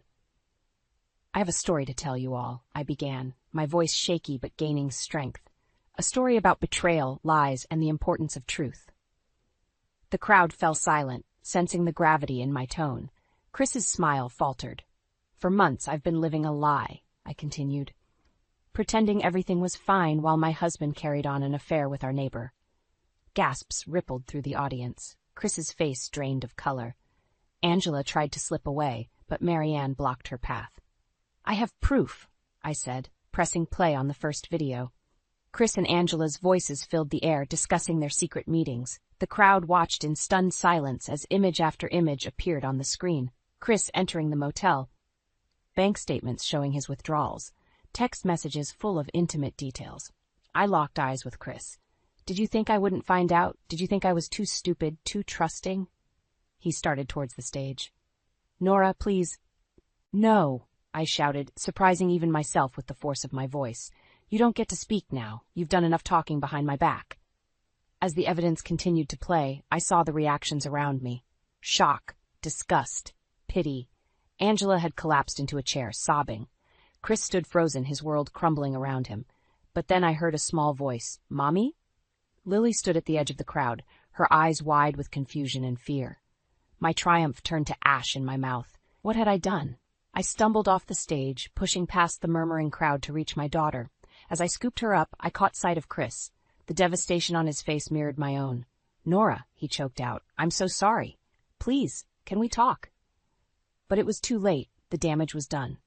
As I carried Lily away from the chaos, Marianne caught up with us. "You did it, Nora. You showed them all." "No," I cut her off, the weight of my actions crashing down on me. "This wasn't right. Not like this." Marianne's expression hardened. "Don't go soft now. He deserved this." I looked at Lily, clinging to me in confusion, then back at the devastation I'd left behind. Maybe he did, but Lily didn't, and neither did I. As we walked away from the party, the sounds of shock and gossip fading behind us, I realized the bitter truth. In my quest for revenge, I'd hurt the very people I was trying to protect. The triumph I'd imagined felt hollow. Instead of closure, I was left with a gnawing question. What do I do now? The days following the block party were a blur of tears, hushed conversations, and sleepless nights. Chris moved out, staying with a friend. I was left alone with Lily, trying to explain why Daddy wasn't home. One afternoon, as Lily napped, I sat in my makeshift art studio, staring at a blank canvas. For the first time in years, I felt the urge to paint. As I picked up a brush, there was a knock at the door. It was Chris, looking haggard and remorseful. "Can we talk?" I nodded, letting him in. We sat at the kitchen table, the weight of our broken marriage between us. "I'm so sorry, Nora," Chris began, his voice cracking. "What I did was unforgivable. I understand if you want a divorce." I took a deep breath. I thought I did, but seeing Lily's face that day, it made me realize revenge isn't the answer. Chris looked up, hope flickering in his eyes. "What are you saying?" "I'm saying we owe it to Lily and to this baby." I placed a hand on my swollen belly to try and work through this. "But things have to change, Chris. I won't be taken for granted again." We talked for hours, laying everything bare. Chris's insecurities about providing for the family, my resentment at giving up my art, the breakdown in our communication. It was painful, but cathartic. "I want to go to counseling," I said firmly. "Both of us, together and separately, and I'm going back to painting. It's not negotiable." Chris nodded eagerly. "Anything you want, I'll do whatever it takes to make this right." As we talked, I felt a shift within me. The anger that had consumed me for so long began to ebb, replaced by a sense of empowerment. I wasn't just Chris's wife or Lily's mother. I was Nora, artist, woman, survivor. Weeks turned into months. Chris threw himself into therapy, taking on more responsibilities at home. I set up a proper studio and started selling my paintings online. Slowly, we rebuilt trust. One evening, as we tucked Lily into bed, she asked, "Are you and Daddy happy now?" I looked at Chris, seeing the man I fell in love with, changed but somehow stronger. "We're working on it, sweetie, every day." As her due date approached, Nora found herself in her studio, working on a new piece.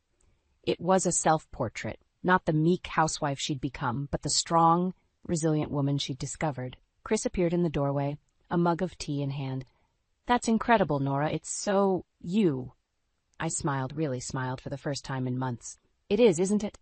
He set the tea down and wrapped his arms around me, careful of my belly. "I'm so proud of you and grateful you gave us another chance."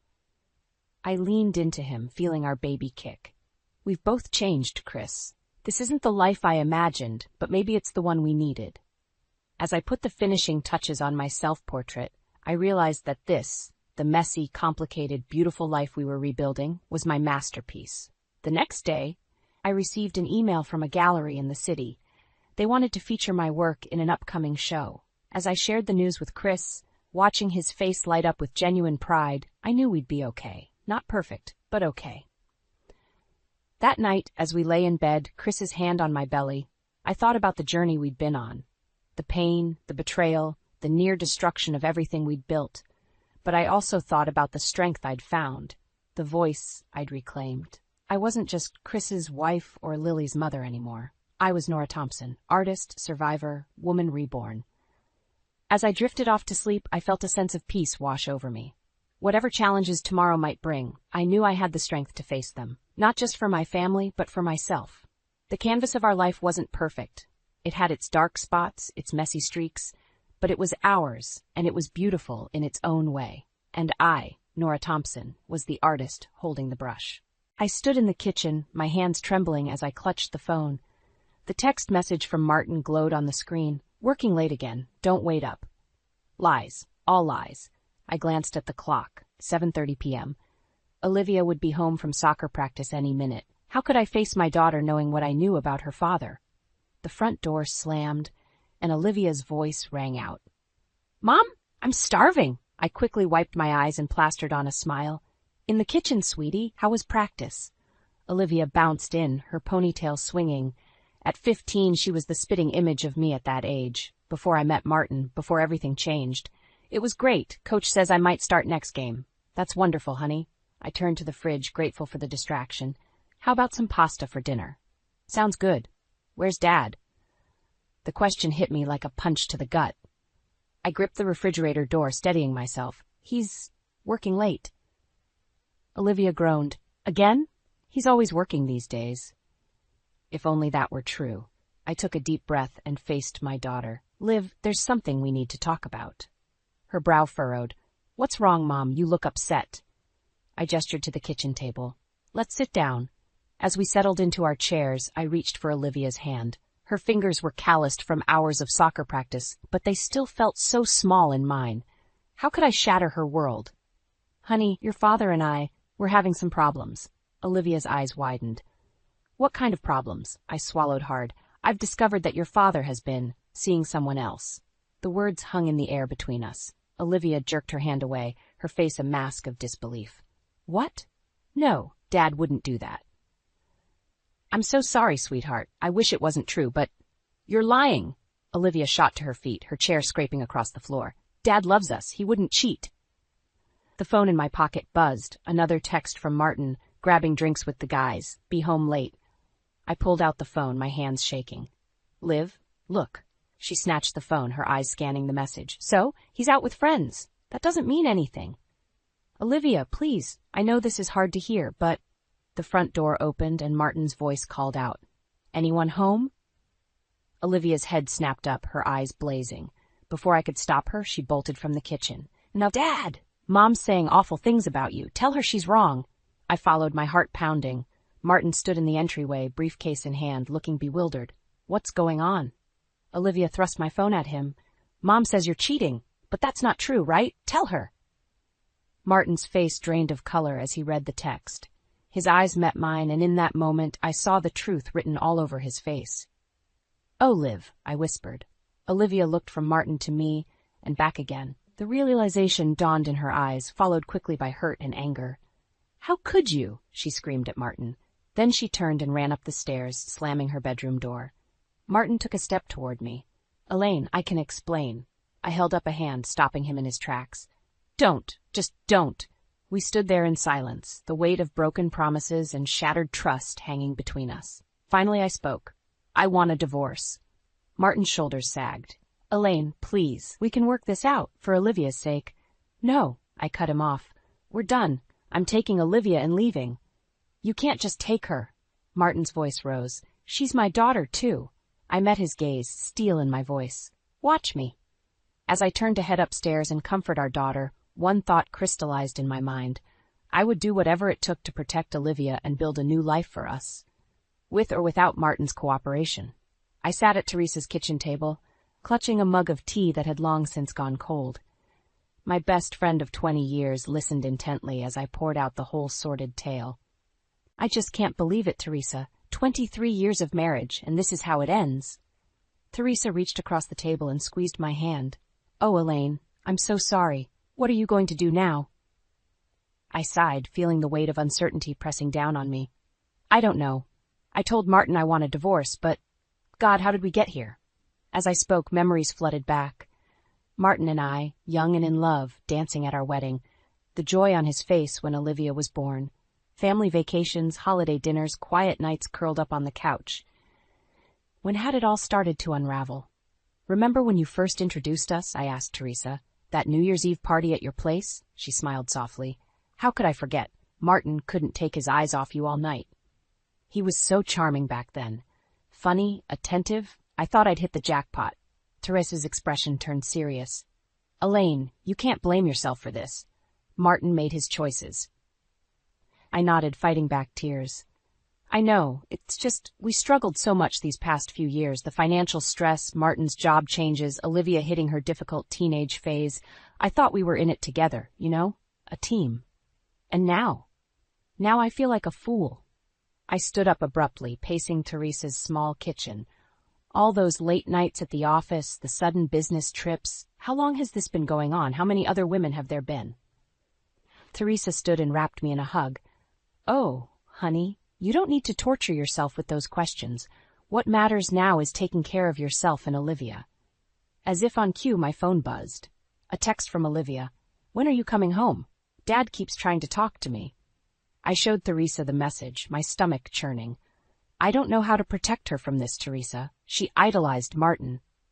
You start by being honest with her, Teresa said firmly, and by showing her that you're strong enough to get through this, both of you. I nodded, gathering my resolve. You're right, we need to make a clean break, start fresh. What about the house? Teresa asked. I hesitated. The house had been our dream, a beautiful Victorian we'd spent years restoring. But now, I can't stay there, too many memories. Besides, I don't think I can afford it on my own. You know, Teresa said slowly, my sister's rental property just opened up. It's smaller, but it's in a great school district for Olivia, and I'm sure Sarah would give you a good deal. Hope flickered in my chest. Really? That could work. As I gathered my things to leave, Teresa pulled me in for another hug. You've got this, Elaine. And I'm here for you, every step of the way. I drove home, my mind racing with plans and worries.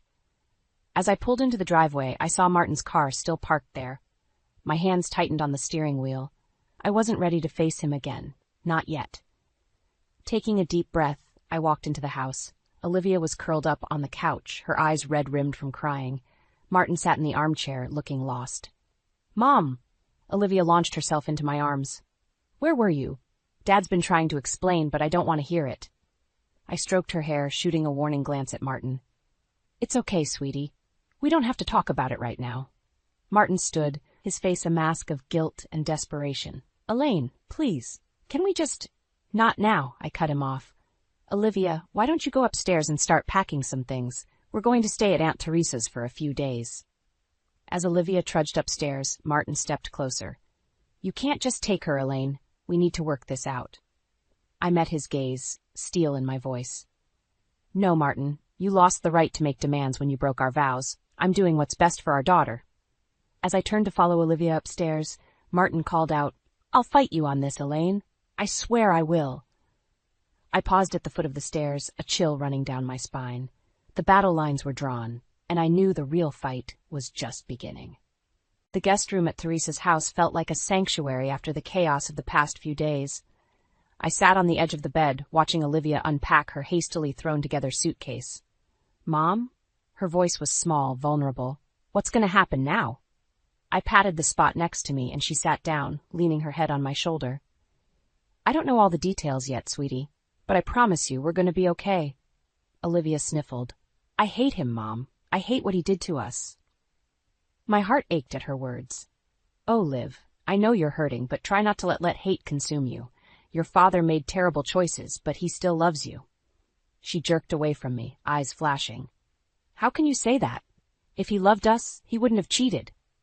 I took a deep breath, choosing my words carefully. Adults can make mistakes, even huge ones, without stopping loving their children. What your father did was wrong, but it doesn't erase the good times or the love he has for you. Olivia stood up, pacing the small room. I don't care. I don't want to see him or talk to him ever again. Liv. I mean it, Mom. She whirled to face me, tears streaming down her cheeks. He abandoned us. He chose her over his family. How am I supposed to forgive that? I stood and pulled her into a tight hug, feeling her body shake with sobs. You don't have to forgive him right now, or maybe ever. But I need you to know that this isn't your fault. Your father's choices are his own. As Olivia's tears subsided, I gently guided her back to the bed. Listen, sweetie, I know this is hard, but I need you to be strong. We're going to get through this together, okay? She nodded, wiping her eyes. Okay, Mom, I trust you. A knock at the door interrupted us. Teresa poked her head in. Sorry to bother you, but Elaine, Martin's here. He's demanding to see Olivia. My stomach clenched.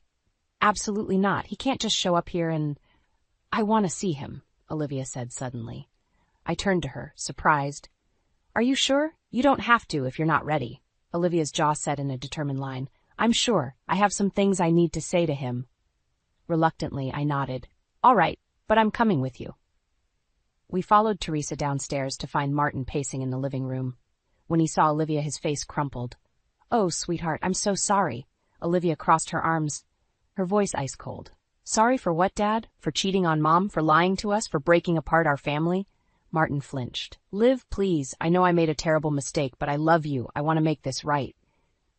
You can't make this right. Olivia's voice rose. You ruined everything. I stepped forward, placing a hand on Olivia's shoulder. Martin, I think you should go. He shook his head, desperation in his eyes. No, please. Just let me explain. Olivia, your mother and we've been having problems for a long time. It's complicated. Stop it, I snapped. Don't you dare try to justify what you did or blame our marriage problems. You made a choice, Martin. Own it. Martin's face hardened. Fine, but I'm not giving up on my daughter. I'll fight for custody if I have to. Ice ran through my veins. You wouldn't dare. Try me, he growled. Olivia looked between us, her face pale. I don't want to live with you, Dad. I want to stay with Mom. Martin's expression softened. Sweetie, I know you're upset now, but get out. Olivia's voice was low, trembling with anger. I don't want to see you anymore. Just go. With a last pleading look at me, Martin turned and left. As the door closed behind him, Olivia collapsed into my arms, sobbing once more. Over her head, I met Teresa's worried gaze. We both knew this was far from over. Later that night, after Olivia had cried herself to sleep, I sat at Teresa's kitchen table, my laptop open in front of me. With shaking hands, I began to type. Documentation of Martin Henderson's infidelity and its impact on our family. I knew the road ahead would be difficult, but I was determined to protect Olivia and build a new life for us, no matter what it took. I sat in my car outside Martin's office, my heart pounding. After days of digging through bank statements and phone records, I'd finally uncovered the truth. Now I needed to confront him face to face. Taking a deep breath, I stepped out of the car and marched into the building. The receptionist looked up, startled. Mrs. Henderson, we weren't expecting you. I need to see my husband, I said, my voice steady despite my churning stomach. Before she could respond, Martin's office door opened. He froze when he saw me, his face pale. Elaine, what are you doing here? I held up the manila folder in my hand. We need to talk. Now. Martin glanced nervously at the receptionist before ushering me into his office. As soon as the door closed, I slammed the folder onto his desk. Who is she, Martin? He blinked, feigning confusion. What are you talking about? I opened the folder, spreading out credit card statements and hotel receipts. Don't lie to me. Not anymore. I know about the charges at the Hilton, the jewelry store purchases. Who is she? Martin's shoulders sagged. He sank into his chair, suddenly looking old and defeated. Her name is Rebecca. She was a client. The confirmation hit me like a physical blow. I gripped the edge of his desk to steady myself. How long? Elaine, please. How long? He wouldn't meet my eyes. 8 months. 8 months. While I was planning our anniversary trip, while we were celebrating Olivia's birthday, I felt sick. Do you love her? The words came out in a whisper. Martin's head snapped up. No, God, no. It was just, I don't know, a distraction, I guess. Things between us have been so strained lately. Don't you dare blame this on me, I hissed. You made a choice, Martin. You chose to betray our vows, to lie to me and Olivia for months. He reached for my hand, but I jerked away. Elaine, I'm so sorry. Please, can we work this out? For Olivia's sake? I laughed bitterly. You should have thought about Olivia before you started sleeping with your client. Martin's face hardened. Fine. If that's how you want to play it, I'll fight you every step of the way. I won't let you take my daughter from me. Your daughter? I spat. The one you abandoned? The one who says she never wants to see you again? He flinched as if I'd struck him. She doesn't mean that. She's just upset. She has every right to be upset. You broke her heart, Martin. You broke our family. We stared at each other across the desk, years of love and trust crumbling between us. Finally, Martin spoke, his voice low and dangerous. I won't give up without a fight, Elaine. I have resources you can't imagine. If you try to take Olivia away from me, I'll make sure you have nothing left. A chill ran down my spine, but I stood my ground. Is that a threat? It's a promise. I gathered the documents, my hands shaking. You've already taken everything that matters, Martin. But if you want a war, you've got one. As I turned to leave, Martin called out, "Wait, there's something else you should know." I paused, my hand on the doorknob. "What?" "Rebecca, she's pregnant." The world tilted on its axis. I stumbled, catching myself on the doorframe. "What did you say?" Martin's voice was barely audible. "She's 3 months along. It's mine." I couldn't breathe, couldn't think. Without another word, I wrenched open the door and fled. In the parking lot, I sat in my car, gasping for air. A baby. Martin was having a baby with another woman. The final betrayal, the ultimate nail in the coffin of our marriage. As the shock faded, a new emotion took its place. Determination. Martin wanted a fight? He'd get one. I pulled out my phone and dialed Teresa's number. "I need the name of the best divorce lawyer in town," I said when she answered. "It's time to take Martin for everything he's worth." I stared at the divorce papers spread across Teresa's kitchen table, my signature still fresh on the dotted line. It felt surreal, like I was watching someone else's life fall apart. "Are you sure about this, Elaine?" Teresa asked gently. I nodded, my jaw set. "I have to do this, for Olivia and for myself." The doorbell rang, startling us both. Teresa went to answer it, returning with a grim expression. "It's your mother-in-law." My stomach dropped. Linda. Of course, Martin would send her to do his dirty work. I steeled myself as Linda burst into the kitchen, her face flushed with anger.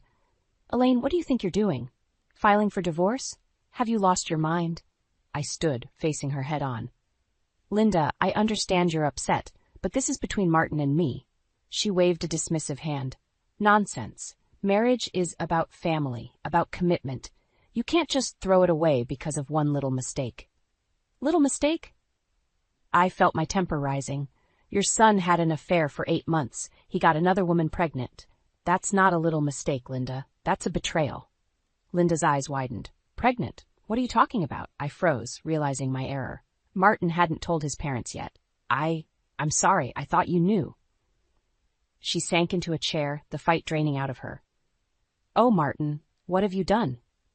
As much as I resented Linda's interference, I couldn't help feeling a twinge of sympathy. She was losing her family, too. The back door slammed, and Olivia walked in, stopping short when she saw Linda. "Grandma, what are you doing here?" Linda stood, arms outstretched. "Oh, sweetheart, I came to talk some sense into your mother. This divorce nonsense." "It's not nonsense," Olivia cut her off, her voice cold. "Dad cheated. He lied to all of us." Linda flinched. "Olivia, honey, I know you're hurt, but your father loves you. We can work this out as a family." Olivia's eyes flashed with anger. "We're not a family anymore. Dad made sure of that." I stepped between them, sensing Olivia's rising distress. "Linda, I think it's best if you go now." She hesitated, then nodded. "Just think about what you're doing, Elaine, to all of us." As the door closed behind her, Olivia turned to me, her face pale. "Mom, you're not going to change your mind, are you?" I pulled her into a hug. "No, sweetie, I promise you, we're moving forward." Later that evening, as Olivia did homework in her room, my phone buzzed with a text from Martin. "We need to talk about the baby." My hands shook as I replied, "There's nothing to discuss. It's over." His response came quickly. "Please, Elaine, just hear me out, for old time's sake." I stared at the screen, torn. Part of me wanted to ignore him, to cut all ties, but another part, the part that still remembered the good times, hesitated. Before I could decide, another text came through. "I'm outside. Please." My heart raced as I peeked out the window. There he was, sitting in his car, looking lost and defeated. "Everything okay, Mom?" Olivia called from upstairs. I took a deep breath, making my decision. "Everything's fine, honey. I just need to step out for a minute." As I walked towards Martin's car, I steeled myself for whatever came next. This conversation could change everything, for better or worse. But I was done being a victim. Whatever Martin had to say, I would face it head-on, for myself and for Olivia. I tapped on the car window, my voice steady as I spoke. "You have 5 minutes, Martin. Make them count." I stood in the middle of our new apartment, surrounded by half-unpacked boxes and the lingering scent of fresh paint. It wasn't much, but it was ours, a fresh start for Olivia and me. "Mom," Olivia called from her room. "Where's the box with my soccer trophies?" "Check near the bookshelf, honey." I replied, smiling at her enthusiasm. Despite everything, Olivia was adapting well to our new life. As I unpacked dishes in the kitchen, my phone buzzed. A text from Teresa. "How's the new place? Settling in okay?" I was about to reply when a sharp knock at the door made me jump. Frowning, I set down my phone and went to answer it. The moment I opened the door, I wished I hadn't. Linda stood there, her face a mask of barely contained fury. "We need to talk," she said, pushing past me into the apartment. "Linda, this isn't a good time." She whirled to face me. "When is a good time, Elaine? When you've completely destroyed our family?" I took a deep breath, struggling to keep my voice calm. "I didn't destroy anything, Linda. Martin made his choices." "Mom?" Olivia appeared in the hallway, her eyes widening at the sight of her grandmother. "What's going on?" Linda's expression softened slightly. "Oh, Olivia, sweetheart, I've come to talk some sense into your mother. This divorce nonsense has gone on long enough." Olivia's face hardened. "It's not nonsense, Grandma. Dad cheated. He lied to all of us." "Olivia, go to your room," I said quietly. "I'll handle this." As soon as Olivia's door closed, Linda rounded on me. "How dare you turn my granddaughter against her father, against our family?" I felt my own anger rising. "I haven't turned anyone against anyone, Linda.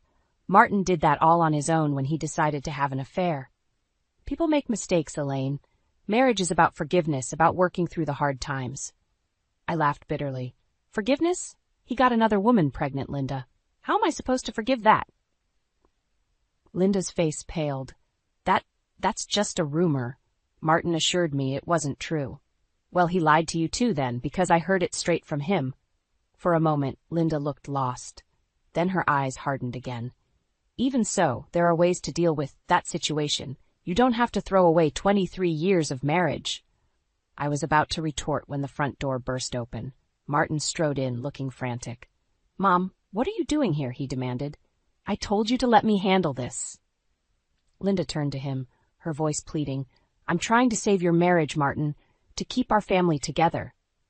Martin ran a hand through his hair, looking desperate. "Elaine, please, can we talk about this? There has to be a way to work things out." I felt cornered, overwhelmed. "Both of you need to leave, now." "Not until you agree to give our marriage another chance," Martin insisted. "Another chance?" Olivia's voice rang out. She stood in the hallway, tears streaming down her face. "After everything he's done?" Martin's face crumpled. "Liv, sweetheart, I know I made a terrible mistake, but I love you and your mother more than anything." "Then why did you do it?" Olivia screamed. "Why did you ruin everything?" The room fell silent, the weight of Olivia's pain hanging heavy in the air. I moved to comfort her, but she jerked away. "I hate you," she spat at Martin. "I hate all of this." Before anyone could react, Olivia bolted for the door, shoving past Martin and Linda. "Olivia!" I cried, racing after her, but by the time I reached the street, she was gone, swallowed up by the busy city around us. I turned back to Martin and Linda, my heart pounding with fear and fury. "Are you happy now? Is this what you wanted?" As they stared at me, shock written across their faces, I made a decision. No more playing nice, no more trying to keep the peace. "I want both of you out of my apartment and out of our lives," I said, my voice cold. "And if anything happens to my daughter, I swear to God I'll make you regret the day you ever met me." My heart raced as I dialed Olivia's number for the 100th time. Straight to voicemail. Again. It had been hours since she ran off, and the sun was setting, casting long shadows across our new neighborhood. "Anything?" Martin asked, his voice tight with worry. I shook my head, fighting back tears. Despite everything, we'd come together to search for our daughter. Even Linda was out there, checking Olivia's favorite spots from our old neighborhood. Just as I was about to suggest calling the police, my phone buzzed. A text from Teresa. "Olivia's here. She's safe." Relief washed over me, quickly followed by a new wave of anxiety. "She's at Teresa's," I told Martin. "I'm going to get her." "I'm coming with you," he insisted. Too exhausted to argue, I nodded. The car ride was tense, neither of us speaking. When we pulled up to Teresa's house, I saw Olivia sitting on the porch steps, her eyes red and puffy. As soon as she saw us, she stood, her body tense. "I'm not going back," she declared. I approached slowly, hands raised. "Liv, honey, we were so worried. Are you okay?"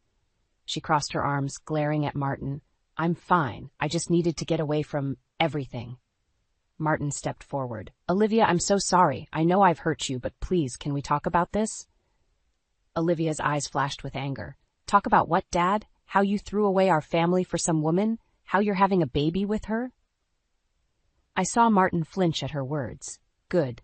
Let him feel the pain he'd caused us. It's not that simple, Martin began, but I cut him off. No, Martin, it is that simple. You made your choices, and now we're all living with the consequences. Just then, Linda's car screeched to a halt behind ours. She burst out, her face a mix of relief and determination. Oh, thank God you're all right, she said to Olivia. Then she turned to me, her expression hardening. Elaine, this has gone on long enough. We need to fix this family now. I felt my temper rising. Fix it? How exactly do you propose we do that, Linda?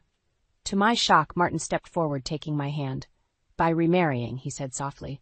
Elaine, I know I've made terrible mistakes, but I love you. I love our family. Please give me another chance. I jerked my hand away, stunned. Are you out of your mind? Linda nodded enthusiastically. It's the perfect solution. We can have a small ceremony, renew your vows, show Olivia that love can overcome anything. I laughed bitterly. Love? This isn't about love. This is about you trying to save face, to pretend everything's fine when it's not. Martin's face hardened. Fine. If you won't consider remarriage, then I want to be compensated for the wedding expenses. After all, you're the one ending this marriage. I stared at him, incredulous. Excuse me? You heard me? He said, his voice cold. I spent a fortune on our wedding. If you're throwing that away, I want to be reimbursed. The absurdity of it all hit me like a tidal wave. I felt a hysterical laugh bubbling up in my throat. You want me to pay you for a wedding that happened over 20 years ago? After you cheated on me? Linda stepped in, her voice soothing. Now, Elaine, let's be reasonable. Martin's just trying to protect himself financially. You can't blame him for that. I looked from Martin to Linda to Olivia, who stood frozen, her eyes wide with disbelief. In that moment, something inside me snapped. Get out, I said, my voice low and dangerous. All of you, get out of my sight before I do something I'll regret. Martin opened his mouth to argue, but Olivia cut him off. Just go, Dad. You've done enough damage. As Martin and Linda retreated to their cars, I turned to Olivia, my heart breaking for her all over again. I'm so sorry, sweetheart. I never wanted any of this for you. Olivia's eyes met mine, filled with a mixture of pain and determination. I know, Mom, but we're going to be okay, right? Just you and me? I pulled her into a fierce hug, feeling her trembling against me. Yes, baby, we're going to be okay. I promise. As we stood there holding each other, I knew the fight was far from over, but for the first time in months I felt a glimmer of hope. Whatever came next, Olivia and I would face it together. I stood in the courtroom, my heart pounding as the judge reviewed our case. Olivia sat beside me, her hand clasped tightly in mine. Across the aisle, Martin glared daggers at us, Linda whispering furiously in his ear. Just as the judge was about to speak, the courtroom doors burst open. My father, Kenneth, strode in, his face set with determination. Your Honor, he called out, I have evidence that's crucial to this case. The judge frowned but nodded. Proceed, Mr. Lawson. Dad approached the bench, handing over a thick folder. These are financial records showing that Martin Henderson has been embezzling from his company for years. The money he claims my daughter owes him for their wedding, it was stolen funds. The courtroom erupted in gasps and murmurs. I stared at Martin, shocked. His face had gone pale, his eyes wide with panic. That's a lie, he shouted, jumping to his feet. Your Honor, this is a desperate attempt to— Sit down, Mr. Henderson, the judge ordered sharply. She flipped through the documents, her expression growing more severe by the second. I leaned over to Dad, whispering, How did you get this? He squeezed my shoulder. I've had my suspicions for years, Elaine. When I heard about his ridiculous demands, I knew it was time to dig deeper. The judge cleared her throat, silencing the room. In light of this new evidence, I'm ordering a full investigation into Mr. Henderson's finances. As for the divorce settlement. She turned to me, her eyes kind but firm. Mrs. Henderson, you are granted full custody of your daughter, Olivia. Mr. Henderson will pay alimony and child support as originally outlined. His claim for reimbursement of wedding expenses is denied. Relief washed over me. It was over. We had won. As we left the courtroom, Martin caught up to us, his face a mask of desperation. Elaine, please, you can't do this to me, to our family. I turned to face him, feeling a strength I hadn't known I possessed. Our family? You destroyed our family the moment you decided to cheat, Martin, and now you'll have to live with the consequences. Linda appeared at his side, her face twisted with anger. This isn't over, Elaine. We'll appeal. No, Mom, Martin interrupted, his shoulders sagging in defeat. It's over. As they walked away, I felt a weight lift from my shoulders. Olivia hugged me tightly, tears in her eyes. We did it, Mom. We're free. Dad wrapped his arms around both of us. I'm so proud of you, Elaine. You stood your ground, fought for what was right. Months passed, and life settled into a new rhythm. Olivia and I thrived in our apartment, building a life filled with laughter and love. We heard through the grapevine that Martin had lost his job and was facing criminal charges for embezzlement. Linda had retreated to Florida, humiliated by the scandal. One sunny afternoon, as Olivia and I walked through the park near our new home, she turned to me with a serious expression. Mom, I want you to know, I'm okay. About Dad, I'm still angry, but I'm not letting it consume me anymore. I pulled her close, marveling at her strength and maturity. I'm so proud of you, sweetie. We've both come a long way, haven't we? She nodded, a small smile playing on her lips. Yeah, we have, and you know what? I think we're going to be just fine. As we continued our walk, I reflected on the tumultuous journey we'd been through. The pain, the betrayal, the fights.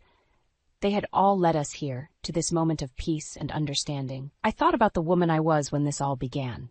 Scared, hurt, unsure of my future. Now, I stood tall, confident in my ability to face whatever life threw my way. Olivia and I had emerged stronger, our bond unbreakable. The path ahead was still uncertain, but for the first time in years, I felt truly hopeful. We had weathered the storm, and now, bathed in the warm sunlight of a new beginning, I knew that the best was yet to come.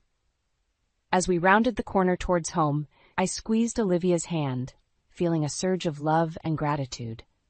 Whatever challenges lay ahead, we would face them together, two strong, resilient women ready to write the next chapter of our lives on our own terms. The sound of shattering glass jolted me from my daydream. I rushed to the kitchen, my heart pounding, only to find Lucas standing amidst a sea of broken shards, his face contorted with anger. Damn it, Farah. Can't you buy decent glasses for once? He snarled, his eyes blazing with contempt.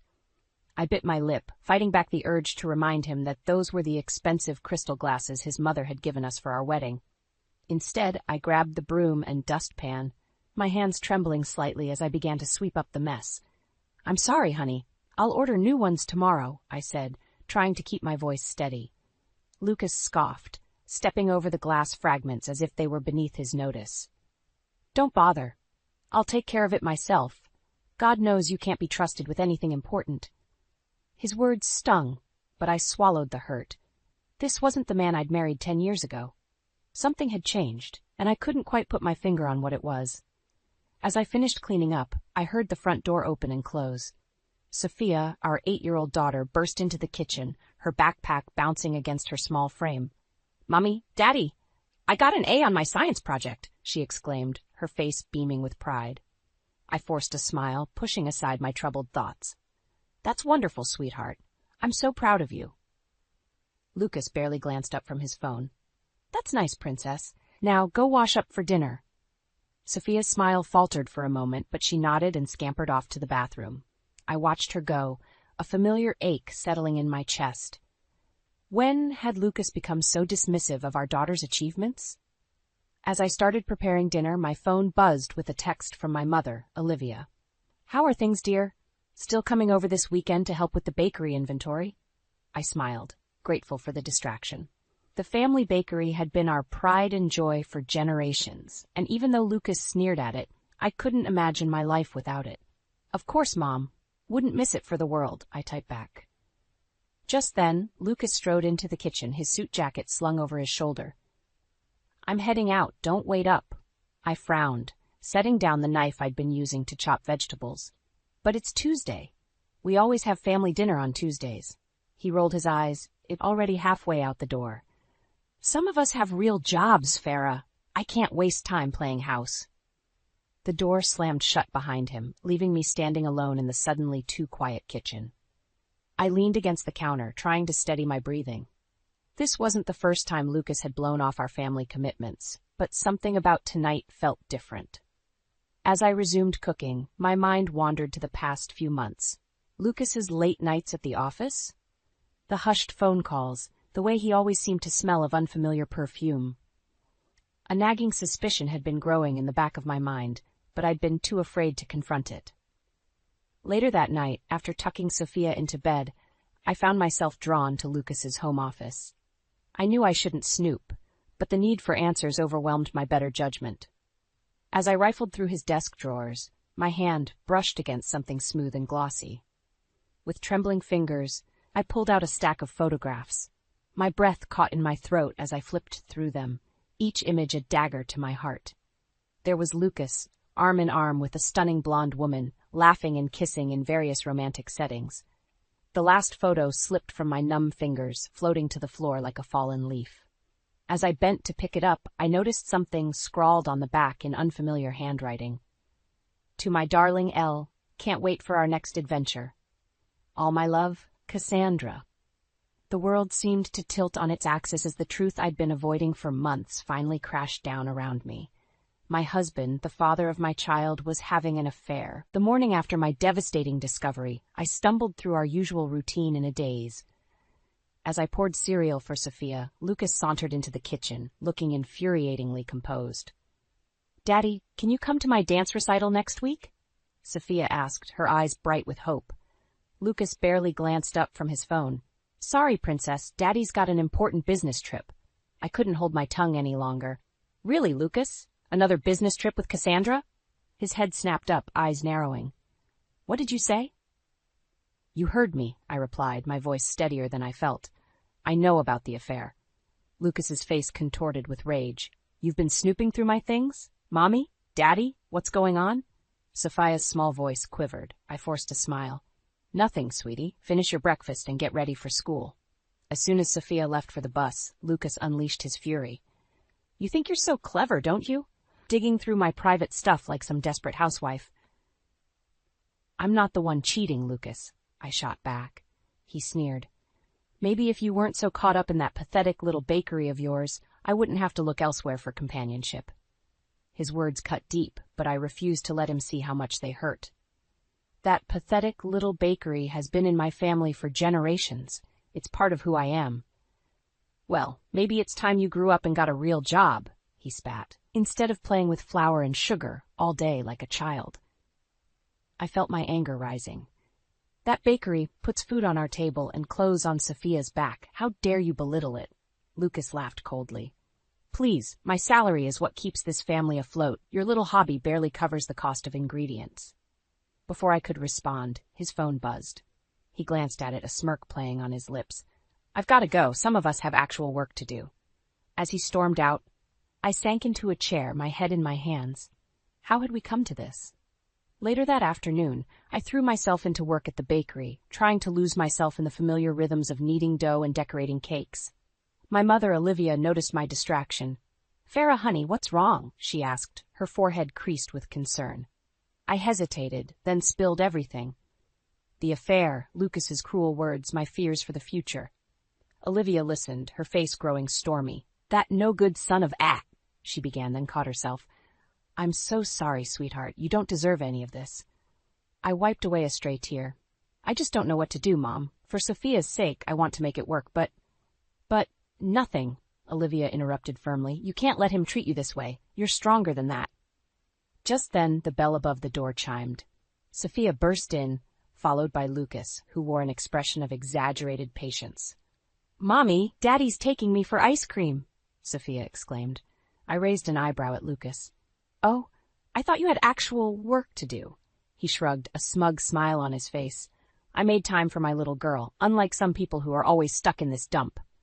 Olivia bristled beside me, but I placed a calming hand on her arm. "Have fun, sweetie," I said to Sophia, ignoring Lucas's barb.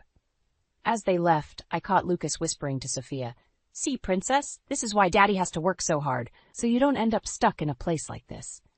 My heart clenched as I watched Sophia's brow furrow in confusion. Lucas was trying to turn our daughter against me and the family business. "Oh, Farah," Olivia sighed, pulling me into a hug. "You can't let this go on, for your sake and Sophia's." I nodded, a newfound determination rising within me. "You're right, Mom. It's time I stood up for myself and our family legacy." As I said the words, I felt a shift inside me. The pain and shock were still there, but now they were fuel for a growing fire. Lucas might think he had the upper hand, but he was about to learn that he'd underestimated me and the strength of the Reynolds women.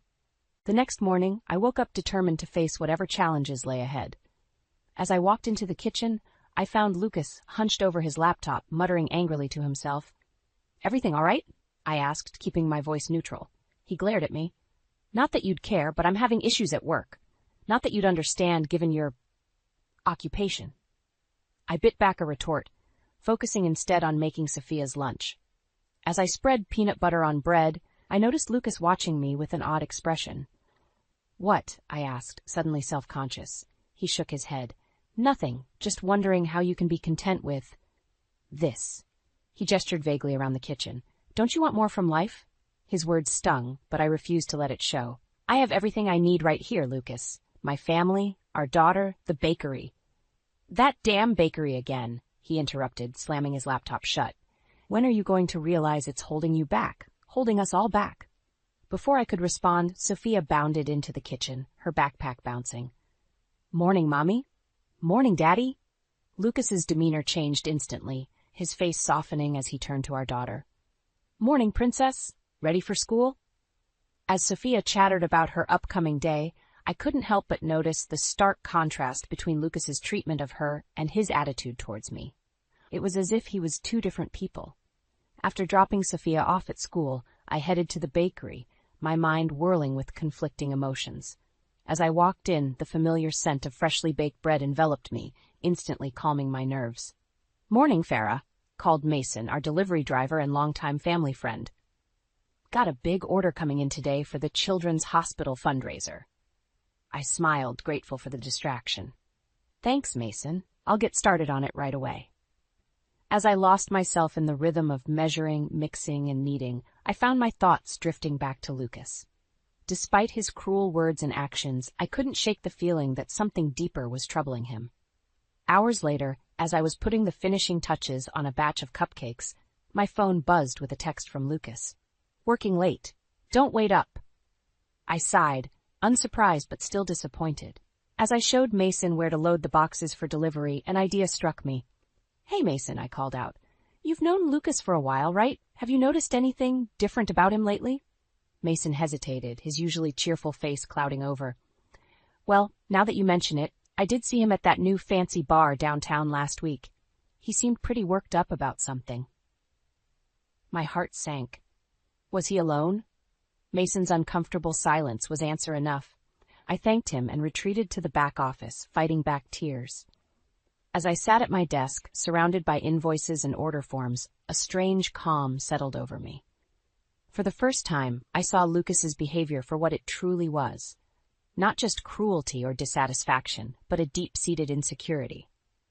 I thought back to our early days together, how proud he'd been of my family's bakery, how he'd boasted to his friends about marrying into a sweet family.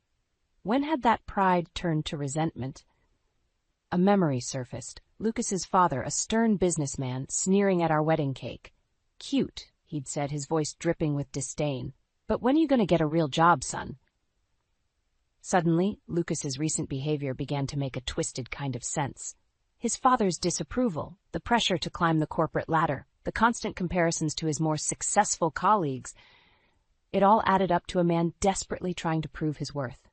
As this realization dawned on me, I felt a mix of emotions: anger at his treatment of me, pity for his insecurities, and a newfound determination to stand my ground. Just then, my phone buzzed again. It was Lucas. "We need to talk.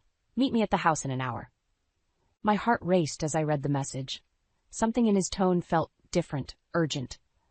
As I locked up the bakery and headed home, I steeled myself for whatever was coming. One thing was certain. I wasn't going to let Lucas's insecurities destroy everything I held dear. It was time to fight for my family, my business, and myself. I arrived home, my heart pounding with anticipation. The house was eerily quiet as I stepped inside. "Lucas?" I called out. my voice echoing through the empty rooms. "In here," came his gruff reply from his home office.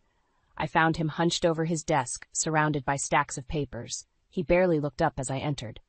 "What's going on, Lucas?" I asked, trying to keep my voice steady. He sighed heavily, finally meeting my gaze. "I've been passed over for the promotion at work, again."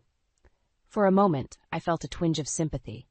Then I remembered his recent behavior and steeled myself. "I'm sorry to hear that," I said carefully, "but that doesn't explain why you've been treating me and the bakery with such contempt lately." Lucas's face darkened. "That's just it, Farah. Don't you see? While I'm busting my ass trying to climb the corporate ladder, you're content to play around in that quaint little bakery of yours. It's embarrassing."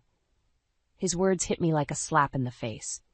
Before I could respond, my phone buzzed. It was a text from Mason. "Farah, we need to talk. It's about Lucas. Can you meet me at the bakery ASAP?" I glanced at Lucas, who had returned to his papers, dismissing me entirely. "I have to go," I said. "We'll finish this conversation later." He waved me off without a word. 20 minutes later, I rushed into the bakery, finding Mason pacing nervously by the counter. "What's going on?" I asked, my stomach knotting with dread.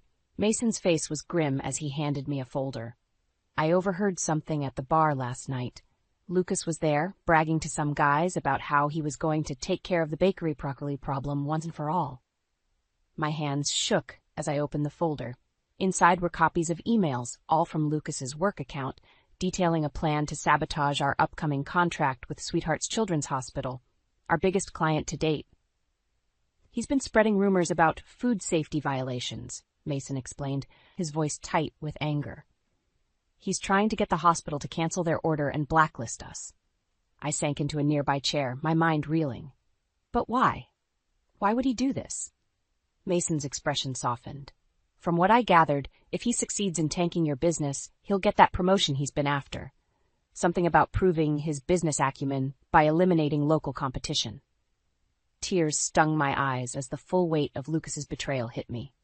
Not only was he cheating on me, but he was actively trying to destroy my family's legacy, all for a promotion. Just then, my mother burst through the door, her face flushed with worry. "Farah, honey, I just heard from Mrs. Tompkins at the hospital.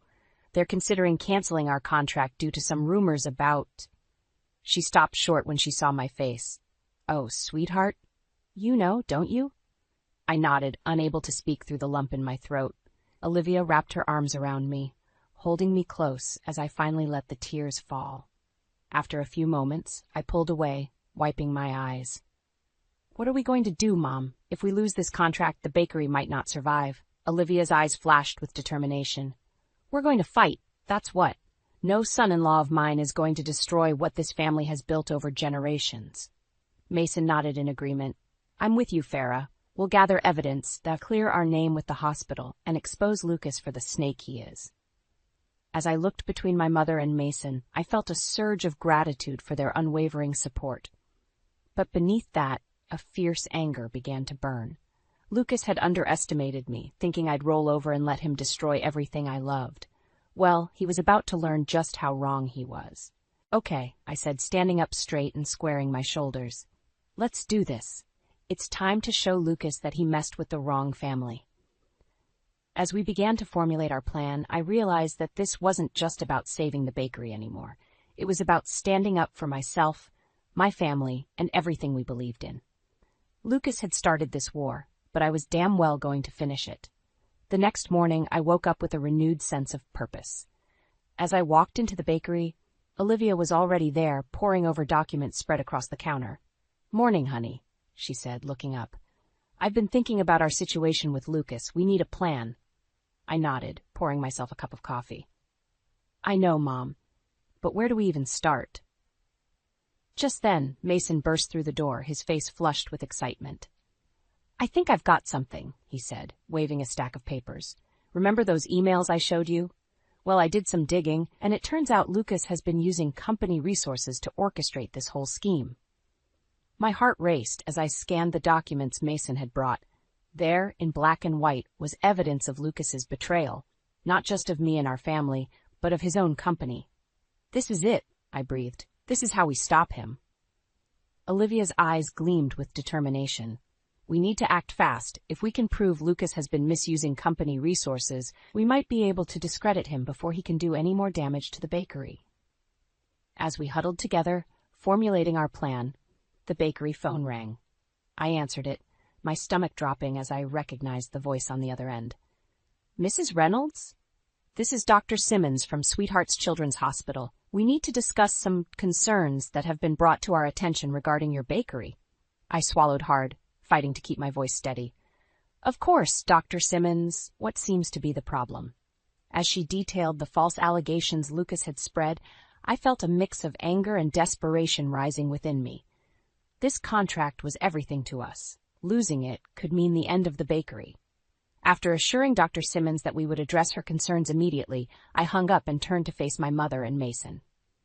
We're running out of time, I said, my voice shaking. If we don't act now, we'll lose everything. Olivia squeezed my hand. Then we act now. Mason, can you get those documents to Lucas's company?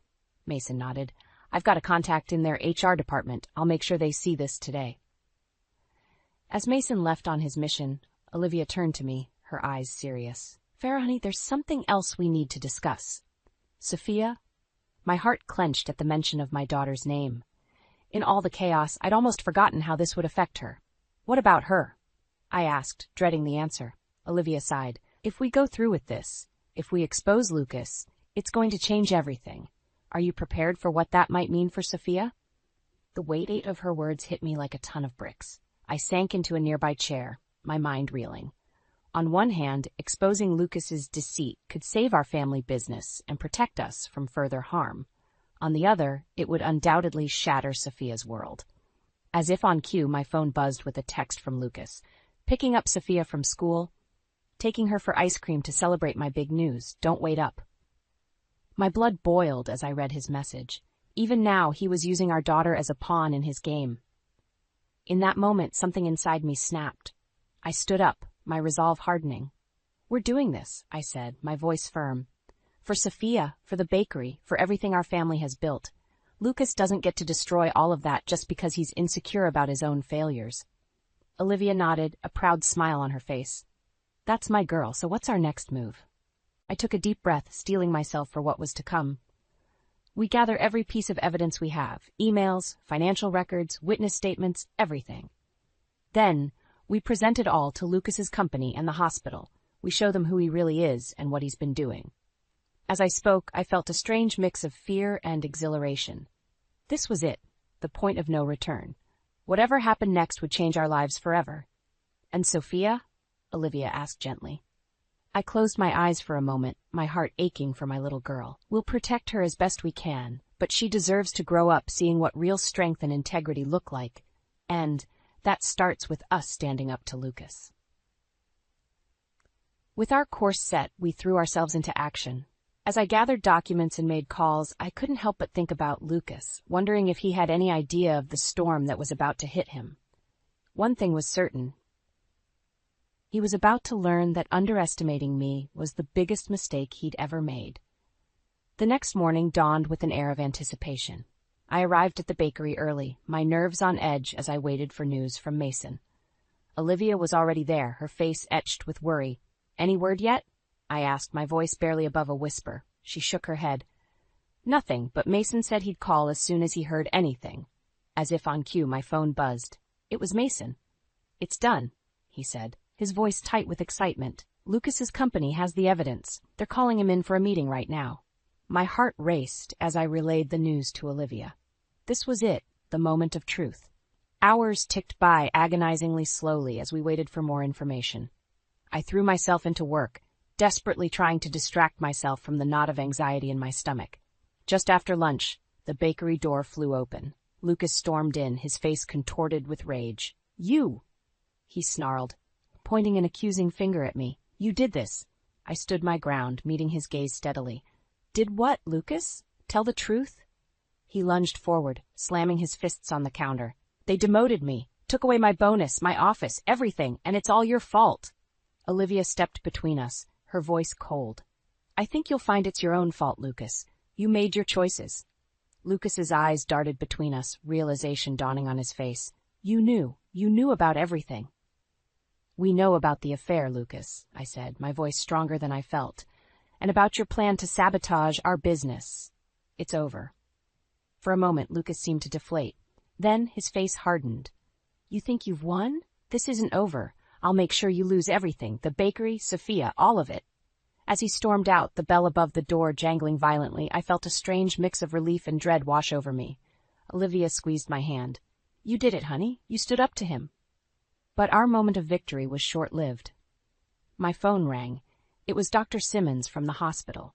"Mrs. Reynolds," she said, her voice grave. "We've received some concerning information about your bakery. I'm afraid we'll have to cancel our contract immediately."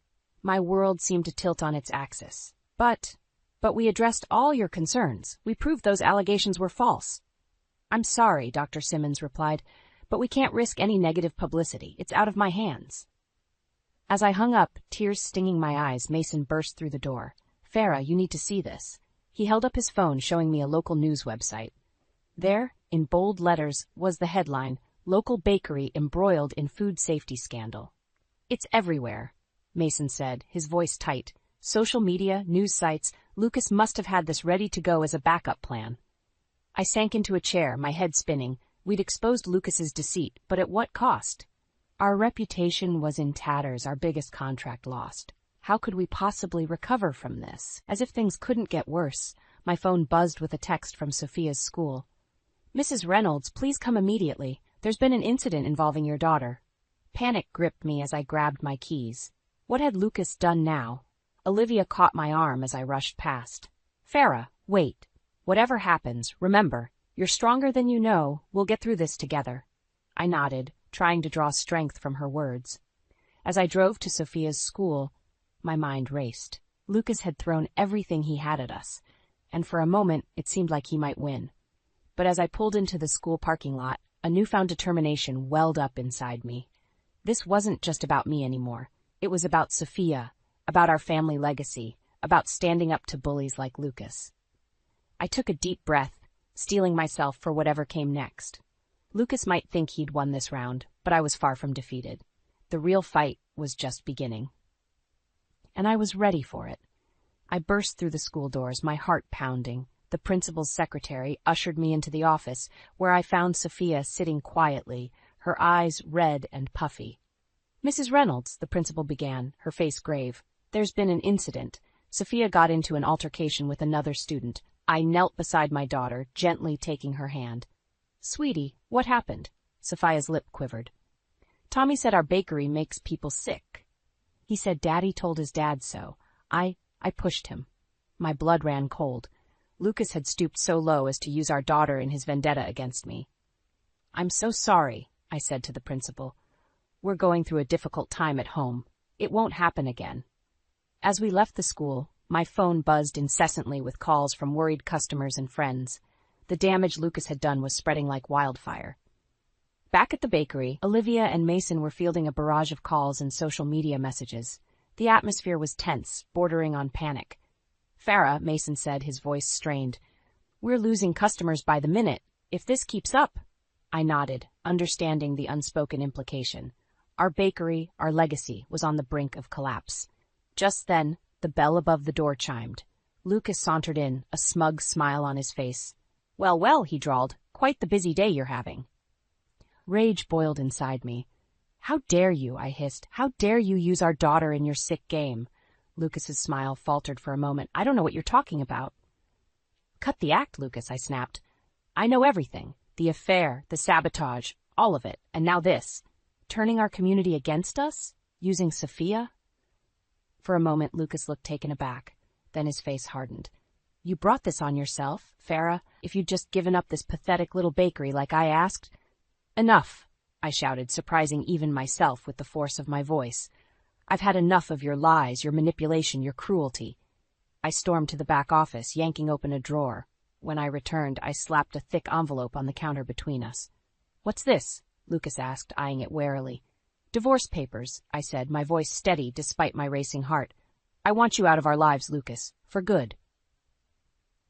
Lucas's face contorted with rage.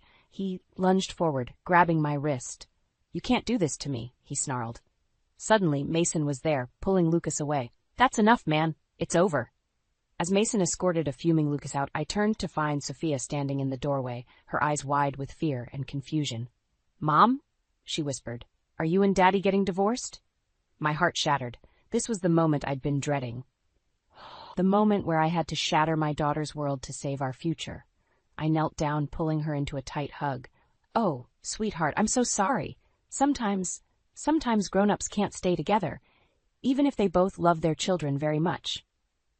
As Sophia sobbed in my arms, I looked up to see Olivia and Mason watching us, their faces a mix of sympathy and determination.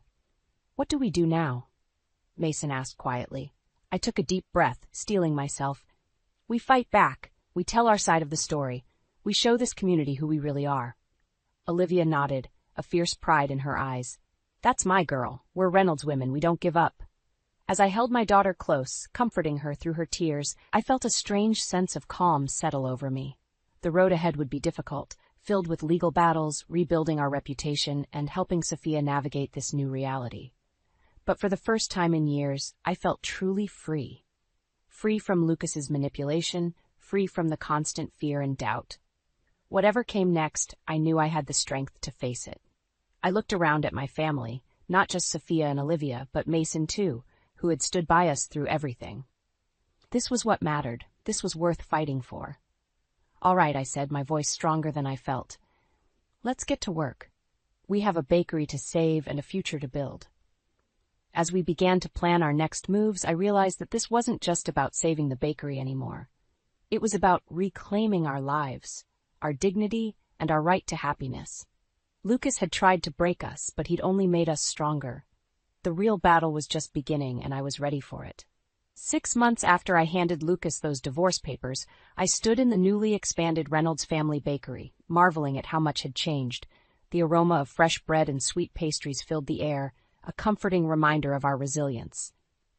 The bell above the door chimed, and I turned to see Dr. Simmons from Sweetheart's Children's Hospital walk in, a warm smile on her face. "Mrs. Reynolds," she said, extending her hand. "Or should I say, Miss Reynolds now?" I shook her hand, returning the smile. "Farah, please. It's good to see you, Dr. Simmons."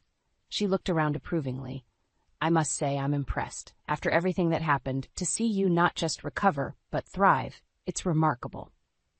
I felt a surge of pride. The past months had been a whirlwind of legal battles, community outreach, and tireless work to rebuild our reputation. But we'd done it. We'd not only salvaged our business, but expanded it. "We couldn't have done it without the community's support," I said. "And yours."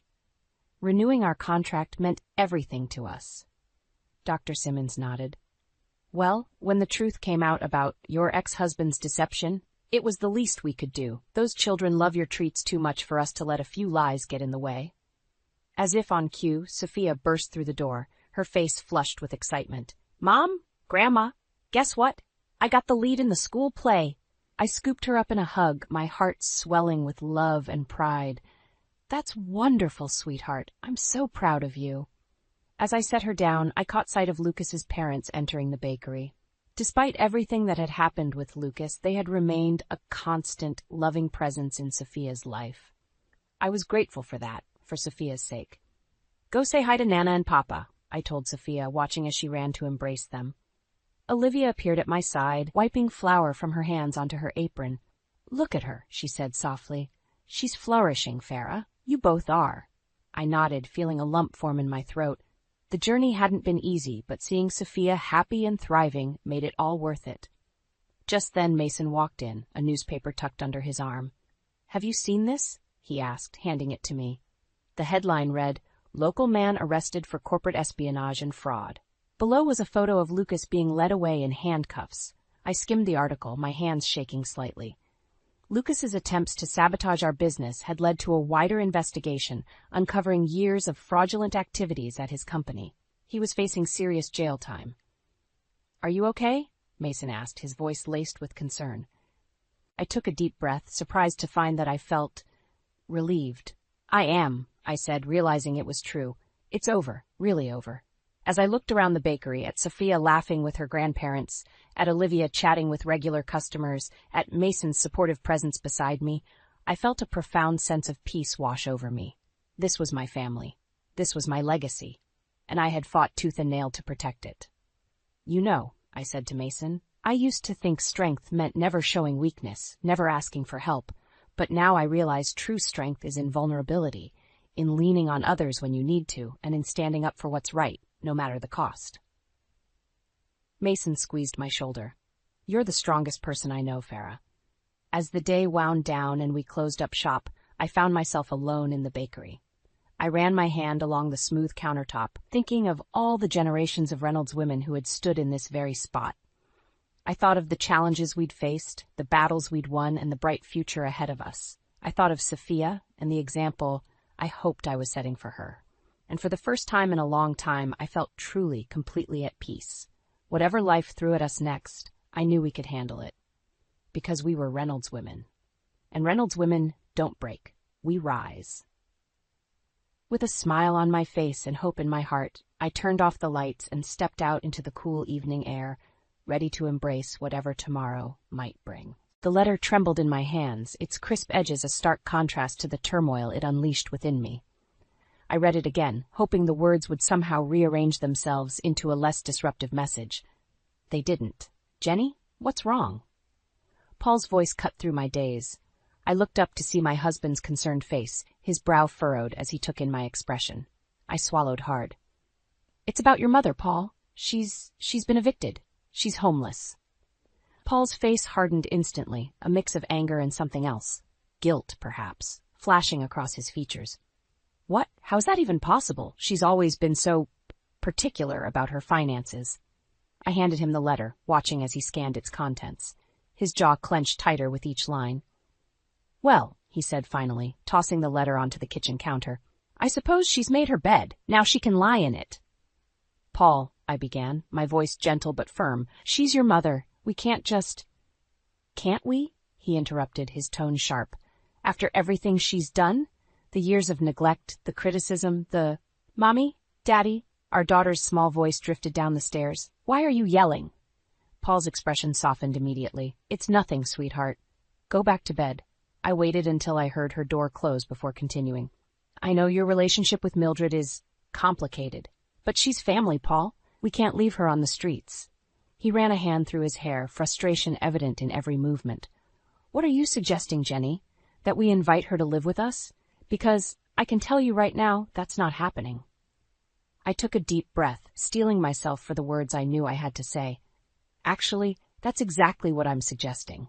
Paul's eyes widened in disbelief. "You can't be serious." "I am," I said, surprised by the steadiness in my voice. "It's the right thing to do." "The right thing?" Paul scoffed. "Was it the right thing when she missed our wedding, or when she criticized every decision we've ever made?"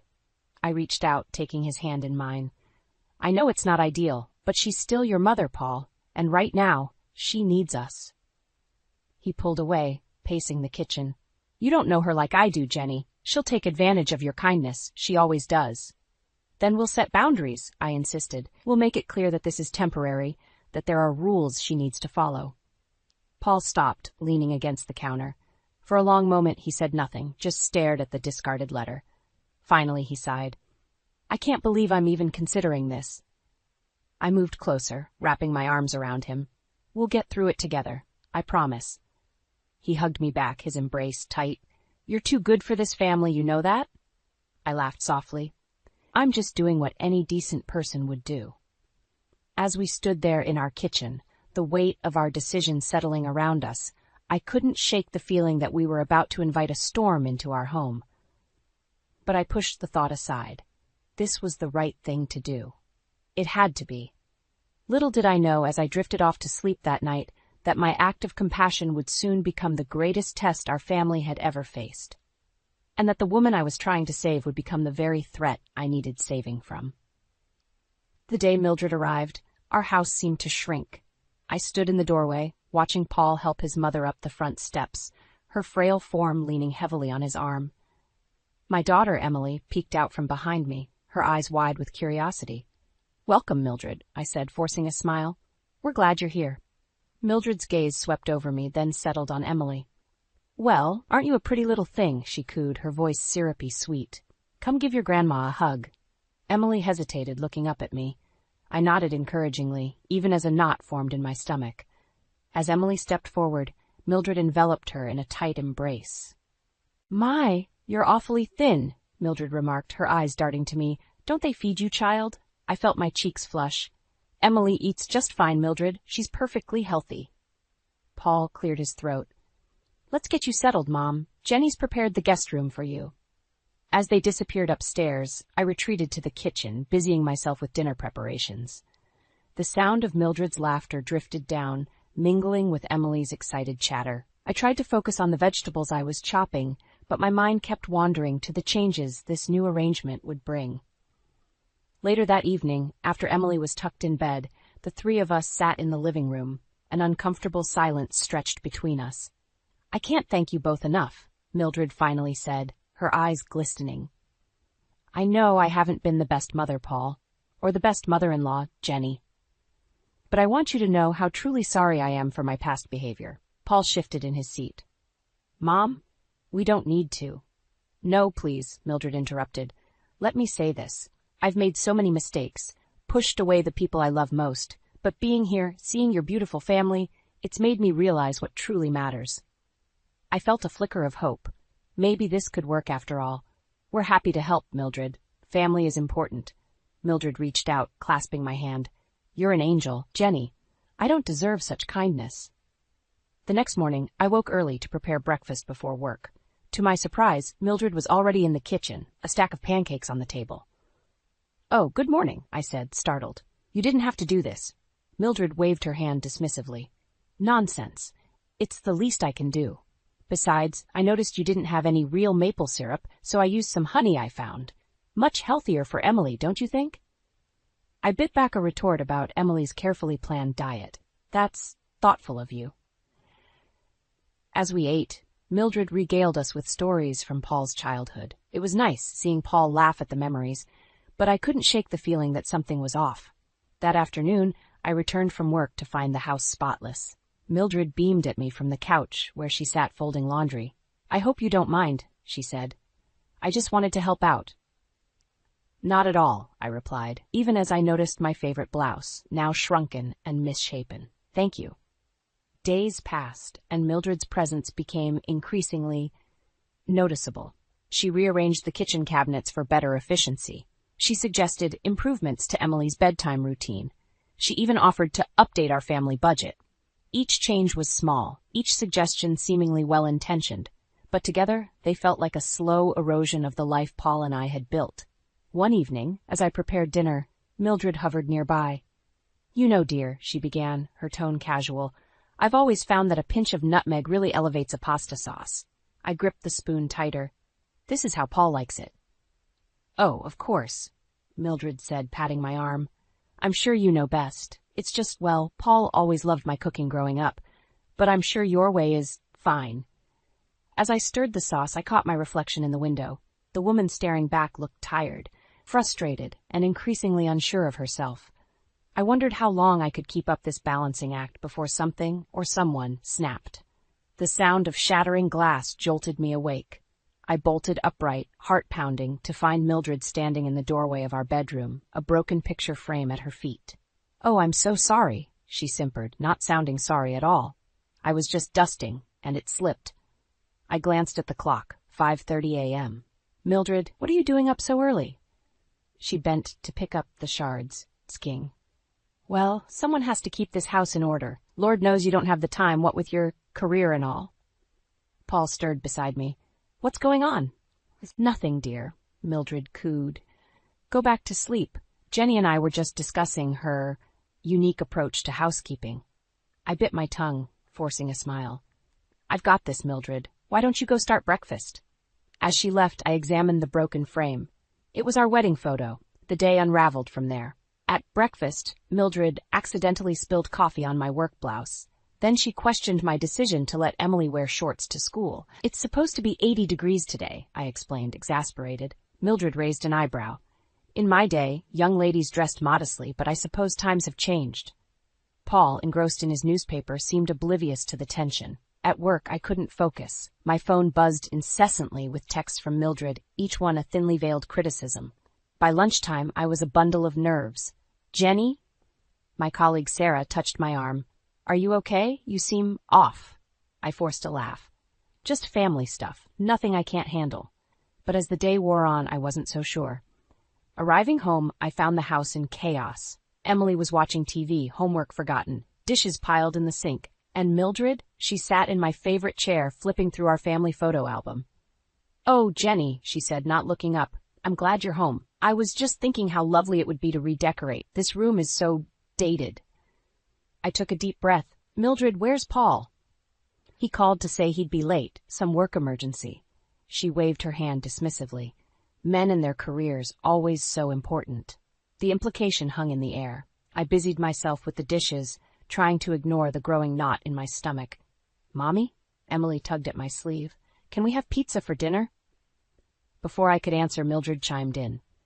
Now, Emily, your mother works so hard. I'm sure she'd love to cook us a nice healthy meal. Isn't that right, Jenny?" I gripped the edge of the sink, knuckles white.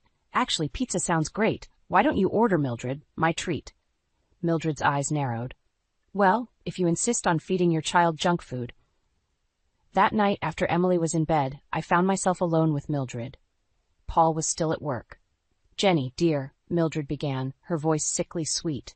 "I hope you don't mind me saying, but I've noticed Emily seems a bit behind in her studies. Have you considered tutoring?" I felt something snap inside me. "Emily is doing fine, Mildred. Her teachers say she's excelling." Mildred clicked her tongue. "Oh, I'm sure they do. Teachers these days always coddling children. In my day—" "This isn't your day," I interrupted, surprising myself with my vehemence. "This is our home, our family, and I'd appreciate it if you'd stop undermining every decision I make." Silence fell between us. Mildred's face hardened, the mask of sweetness slipping. "I see," she said coldly. "Well, if that's how you feel, perhaps it was a mistake for me to come here. I'm sure Paul would be interested to hear how you're treating his mother." As if on cue, we heard Paul's key in the lock. Mildred's face instantly transformed, a benign smile replacing the cold fury of moments before. "Paul, darling," she called out, "we're in here. Jenny and I were just having the most interesting chat about family loyalty." I stood there, frozen, as Paul entered the room. The look Mildred shot me was clear. This was war, and she intended to win. The leather-bound journal felt heavy in my hands as I stared at its blank pages. I'd never been one for keeping a diary, but desperate times called for desperate measures. With a deep breath, I put pen to paper. Day 1. Mildred suggested to Paul that I might be overwhelmed and offered to take over meal planning. Paul agreed before I could object. As the days passed, the journal became my sanctuary. Each entry was a silent scream, a record of the slow erosion of my authority in my own home. Day 7. Mildred reorganized my closet. Half my clothes are missing. She claims they were unflattering. Day 12. Found Mildred going through our financial records. She told Paul we're overspending on frivolities. He's now questioning every purchase. One afternoon, I returned from work to find Emily in tears. Mildred stood over her, a stern expression on her face. "What's going on?" I demanded, rushing to comfort my daughter. Mildred sniffed. "I was just explaining to Emily that her artwork isn't quite up to par for her age. Honesty is important, Jenny." I felt a surge of anger. "She's 7, Mildred. Art isn't about perfection, it's about expression." "Well," Mildred replied, her voice dripping with condescension, "I suppose that explains a lot about your decorating choices." That night I wrote furiously in my journal, my hand cramping from the effort. Day 15. Mildred criticized Emily's art. "I can't let this continue. I need to talk to Paul." But every time I tried to broach the subject with Paul, Mildred seemed to materialize, steering the conversation away. It was as if she had a sixth sense for any threat to her position. Things came to a head during Sunday dinner. Mildred had insisted on cooking, filling the house with the aroma of pot roast, Paul's favorite. "This is delicious, Mom," Paul said between bites. "Just like I remember." Mildred beamed. "Well, I always say there's no substitute for a mother's touch in the kitchen." I felt my cheeks burn. "I cook for this family every day, Mildred." "Of course you do, dear," she replied, patting my hand. "And it's adequate. But there's a certain warmth that comes from a grandmother's cooking, don't you think, Paul?" Before Paul could answer, Emily piped up, "I like Mommy's cooking better." The silence that followed was deafening. Mildred's face darkened, and for a moment I saw a flash of the woman behind the mask, cold, calculating, and furious. "Well," Mildred said, her voice tight, "children often don't know what's best for them. That's why they need proper guidance." The look she gave me left no doubt as to who she thought was failing to provide that guidance. Later that night, I sat at the kitchen table, my journal open before me. The house was quiet, everyone else asleep. I wrote feverishly, pouring out weeks of frustration and fear. "I can't take this anymore. Mildred is poisoning our family. She undermines me at every turn, criticizes Emily and Paul. Paul can't see what's happening, or won't see. I feel like I'm going crazy. Am I overreacting? Am I the problem?" A floorboard creaked behind me. I whirled around to see Mildred standing in the doorway, her eyes fixed on my journal. "Trouble sleeping, dear?" she asked, her voice honey-sweet but her eyes cold. I slammed the journal shut. "Just finishing up some work." Mildred's gaze lingered on the book. "You know, Jenny, a happy home requires honesty. Secrets can be so destructive." As she turned to leave, her meaning was clear. This was a threat. I looked down at my journal, my lifeline these past weeks. I knew I had a choice to make. I could stay silent, let Mildred continue her slow takeover of our lives, or I could fight back, risks be damned. With shaking hands, I opened the journal again and wrote one final line. "Tomorrow, I tell Paul everything." The biting winter wind whipped around me as I fumbled with my keys, my fingers numb from the cold. It was well past midnight, and I'd been stuck at work dealing with a last-minute crisis. All I wanted was to crawl into bed and forget this day had ever happened. But as I tried to insert the key into the lock, I realized something was wrong. The key wouldn't turn. Frowning, I tried again. Then again. Nothing. "No, no," I muttered, panic rising in my chest. I rang the doorbell, praying Paul would hear it. Silence. I pulled out my phone, dialing Paul's number. Straight to voicemail. With shaking hands, I tried Mildred's number. It rang once, twice, 3 times before going to voicemail. "Mildred, it's Jenny. I'm locked out. Please, if you hear this, let me in. It's freezing out here." I pounded on the door, my desperation growing with each unanswered knock. "Paul, Mildred, anyone." The neighbor's lights flicked on and I felt a flash of embarrassment, but it was quickly overshadowed by the realization that I was truly locked out of my own home. As I huddled on the porch trying to shield myself from the wind, a memory surfaced. Mildred's words from earlier that day, "You know, Jenny, a happy home requires honesty. Secrets can be so destructive." Had she done this on purpose? Changed the locks to teach me a lesson? No, I thought. Even Mildred wouldn't go that far. Would she? Hours passed, each minute an eternity in the frigid night. I tried calling again and again, leaving increasingly frantic messages. I paced the porch, trying to keep warm, my mind racing with worst-case scenarios. What if something had happened to them? What if there had been a carbon monoxide leak and they were all unconscious inside? Or what if Mildred had convinced Paul to take Emily and leave? As dawn broke, casting a pale light over the frost-covered lawn, I heard movement inside the house. Hope surged through me as I rushed to the door, knocking frantically. The door swung open, revealing Mildred in her robe, a look of exaggerated surprise on her face. "Jenny? What on earth are you doing out here?" I pushed past her into the warmth of the house, my entire body shaking. "I've been locked out all night." "Didn't you hear me knocking? Didn't you get my messages?" Mildred's face was a mask of innocence. "Oh dear, I must have forgotten to unlock the door when I went to bed, and you know how I turn off my phone at night, doctor's orders, for my blood pressure." Paul appeared at the top of the stairs, looking confused. "Jenny, what's going on?" Before I could respond, Mildred jumped in. "Poor Jenny got locked out last night. She must have lost her key." "I didn't lose my key," I snapped, my patience finally shattering. "The locks have been changed." Paul frowned. "What? No, they haven't." "Yes, they have," I insisted. "My key didn't work." Mildred skeet sympathetically. "Darling, you must have been so tired. Are you sure you were using the right key?" I opened my mouth to argue, but the words died on my lips as I saw the doubt in Paul's eyes. He believed her. Of course he did. I need to lie down," I mumbled, pushing past them both and heading upstairs.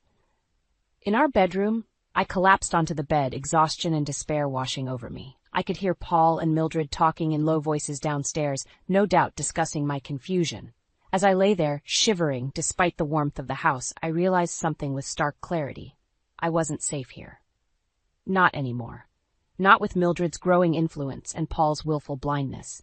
I sat up, a new determination filling me. I couldn't let this continue. I couldn't let Mildred win. With trembling hands, I reached for my phone and dialed a number I never thought I'd use. "Sarah, it's Jenny.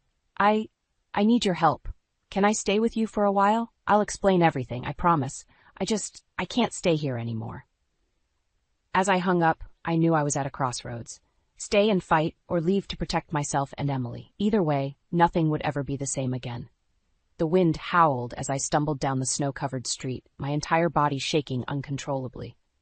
I'd left the house in a daze, Sarah's promise of shelter, the only thing keeping me moving forward. But as the adrenaline wore off, the reality of my situation hit me like a freight train. I was alone, in the middle of a snowstorm with nowhere to go.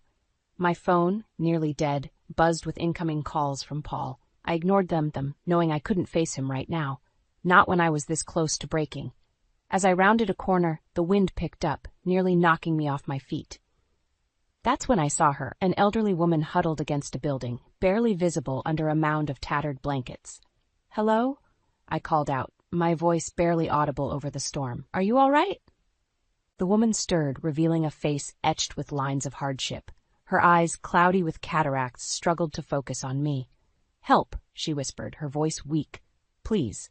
Without thinking, I rushed to her side, my own problems momentarily forgotten. "I'm Jenny. What's your name?" "Alice," she managed, her teeth chattering. "So cold." I fumbled with my phone, fingers numb as I dialed 911. "Hold on, Alice, help is coming."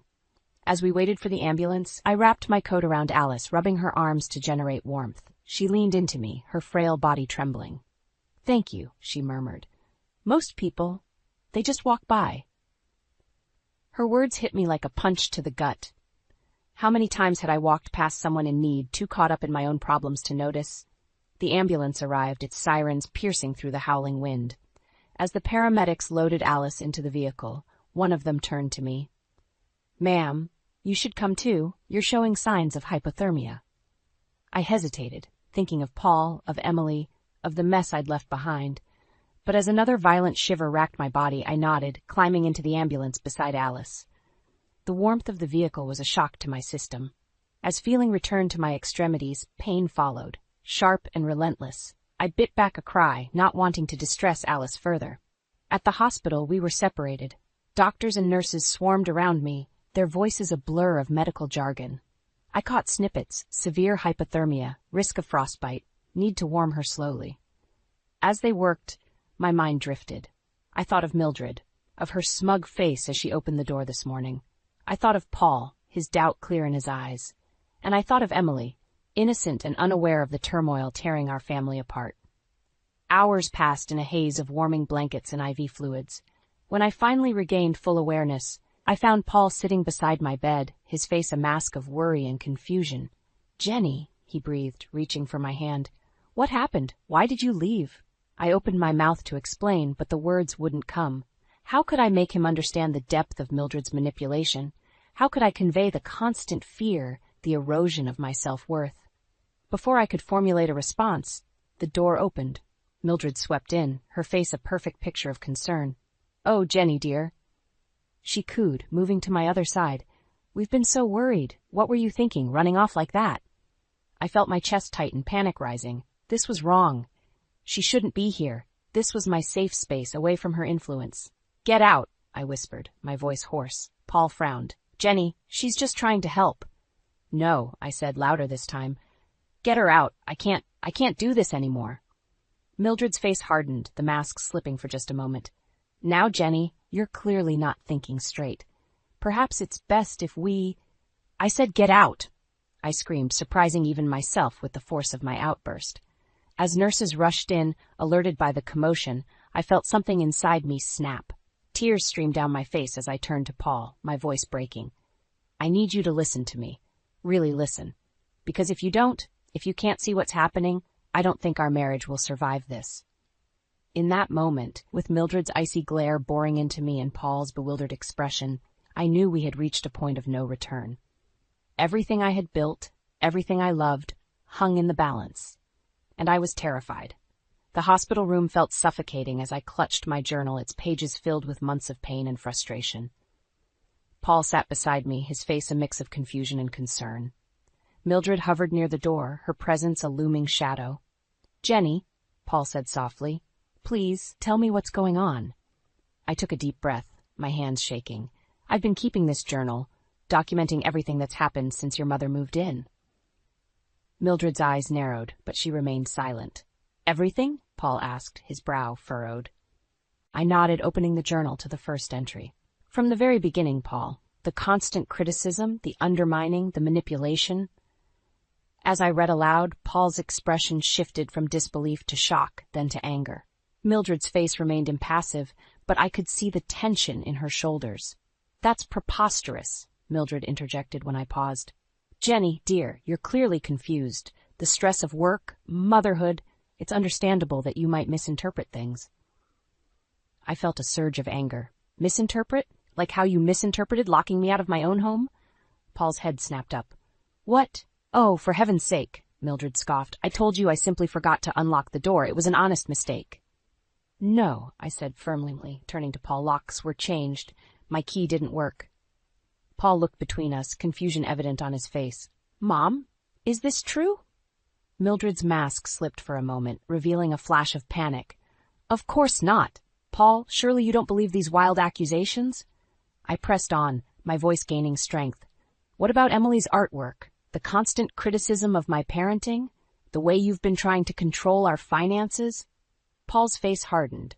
"Mom, what is she talking about?" Mildred's demeanor changed instantly. Gone was the sweet, concerned mother-in-law. In her place stood a woman with cold, calculating eyes. "You ungrateful little," she hissed, taking a step towards me. "After everything I've done for this family?" Paul stood up, placing himself between us. "Mom, that's enough." "Enough?" Mildred laughed, a harsh, bitter sound. "I'm just getting started. You think your precious wife is so perfect? Let me tell you about the times I've caught her snooping through my things, or the way she undermines my relationship with Emily." I felt my heart racing. "That's not true. Paul, you can't believe her." The tension in the room was palpable. Nurses peered in, drawn by the rising voices. "I think," Paul said slowly, "that we all need to calm down and—" "Calm down," Mildred shrieked. "I will not be treated this way in my own home." "It's not your home." I shot back, my patience finally snapping. "It's ours. And you've been trying to destroy it from the moment you arrived." Mildred lunged forward, her hand raised. Paul caught her wrist, his face a mask of shock. "Mom, what are you doing?" Security guards burst into the room, alerted by the commotion. As they escorted Mildred out, her mask completely shattered, revealing the bitter, angry woman beneath. "You'll regret this," she spat. "Both of you." As the door closed behind her, silence fell. Paul sank into the chair, his head in his hands. "I'm so sorry, Jenny," he whispered. I should have known." I reached out, taking his hand. We both wanted to believe the best in her. He looked up, his eyes filled with pain and regret. "What do we do now?" Before I could answer, a nurse entered. "Mrs. Thompson, there's someone here to see you. An elderly woman named Alice. She's quite insistent." I felt a glimmer of hope. Alice, the woman I'd helped in the storm, had come to see me. Perhaps there was still kindness in the world, still a chance for healing. As Paul helped me to my feet, I knew we were at a crossroads. The truth was out, but the real work was just beginning. Could we rebuild what Mildred had tried so hard to destroy? Or would the cracks in our family prove too deep to mend? With Alice waiting and Paul by my side, I took a deep breath and stepped into the hospital corridor, ready to face whatever came next. The day Mildred left our house for good was both a relief and a heartache.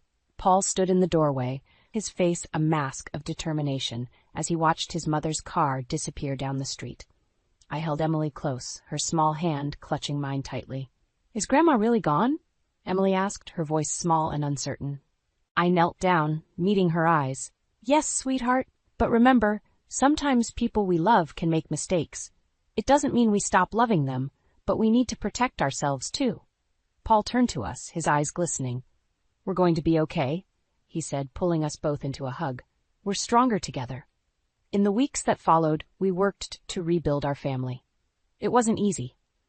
There were nights when Paul would wake up, haunted by memories of his childhood and the realization of who his mother truly was. I'd hold him, whispering words of comfort and reassurance. One sunny afternoon, as we were having a picnic in the park, I spotted a familiar face. "Alice," I called out, waving to the elderly woman I'd helped that fateful night. Alice's face lit up with recognition. She made her way over to us, leaning heavily on a cane. "Jenny? Oh, it's so wonderful to see you." We invited Alice to join us, and as we shared our meal, she told us her story. She'd been homeless for years after losing her job and her savings to a scam. The night I found her was the night she'd given up hope. "But you, Jenny," Alice said, her eyes shining, "you reminded me that there's still kindness in this world." Paul squeezed my hand, pride evident in his eyes. Emily, fascinated by Alice's stories, peppered her with questions about her life. As we said goodbye to Alice that day, promising to visit her at the shelter where she was staying, I felt a warmth spread through me. This was what family truly meant. Not blood ties or obligation, but love, compassion, and support. Over the next few months, we made it a point to visit Alice regularly.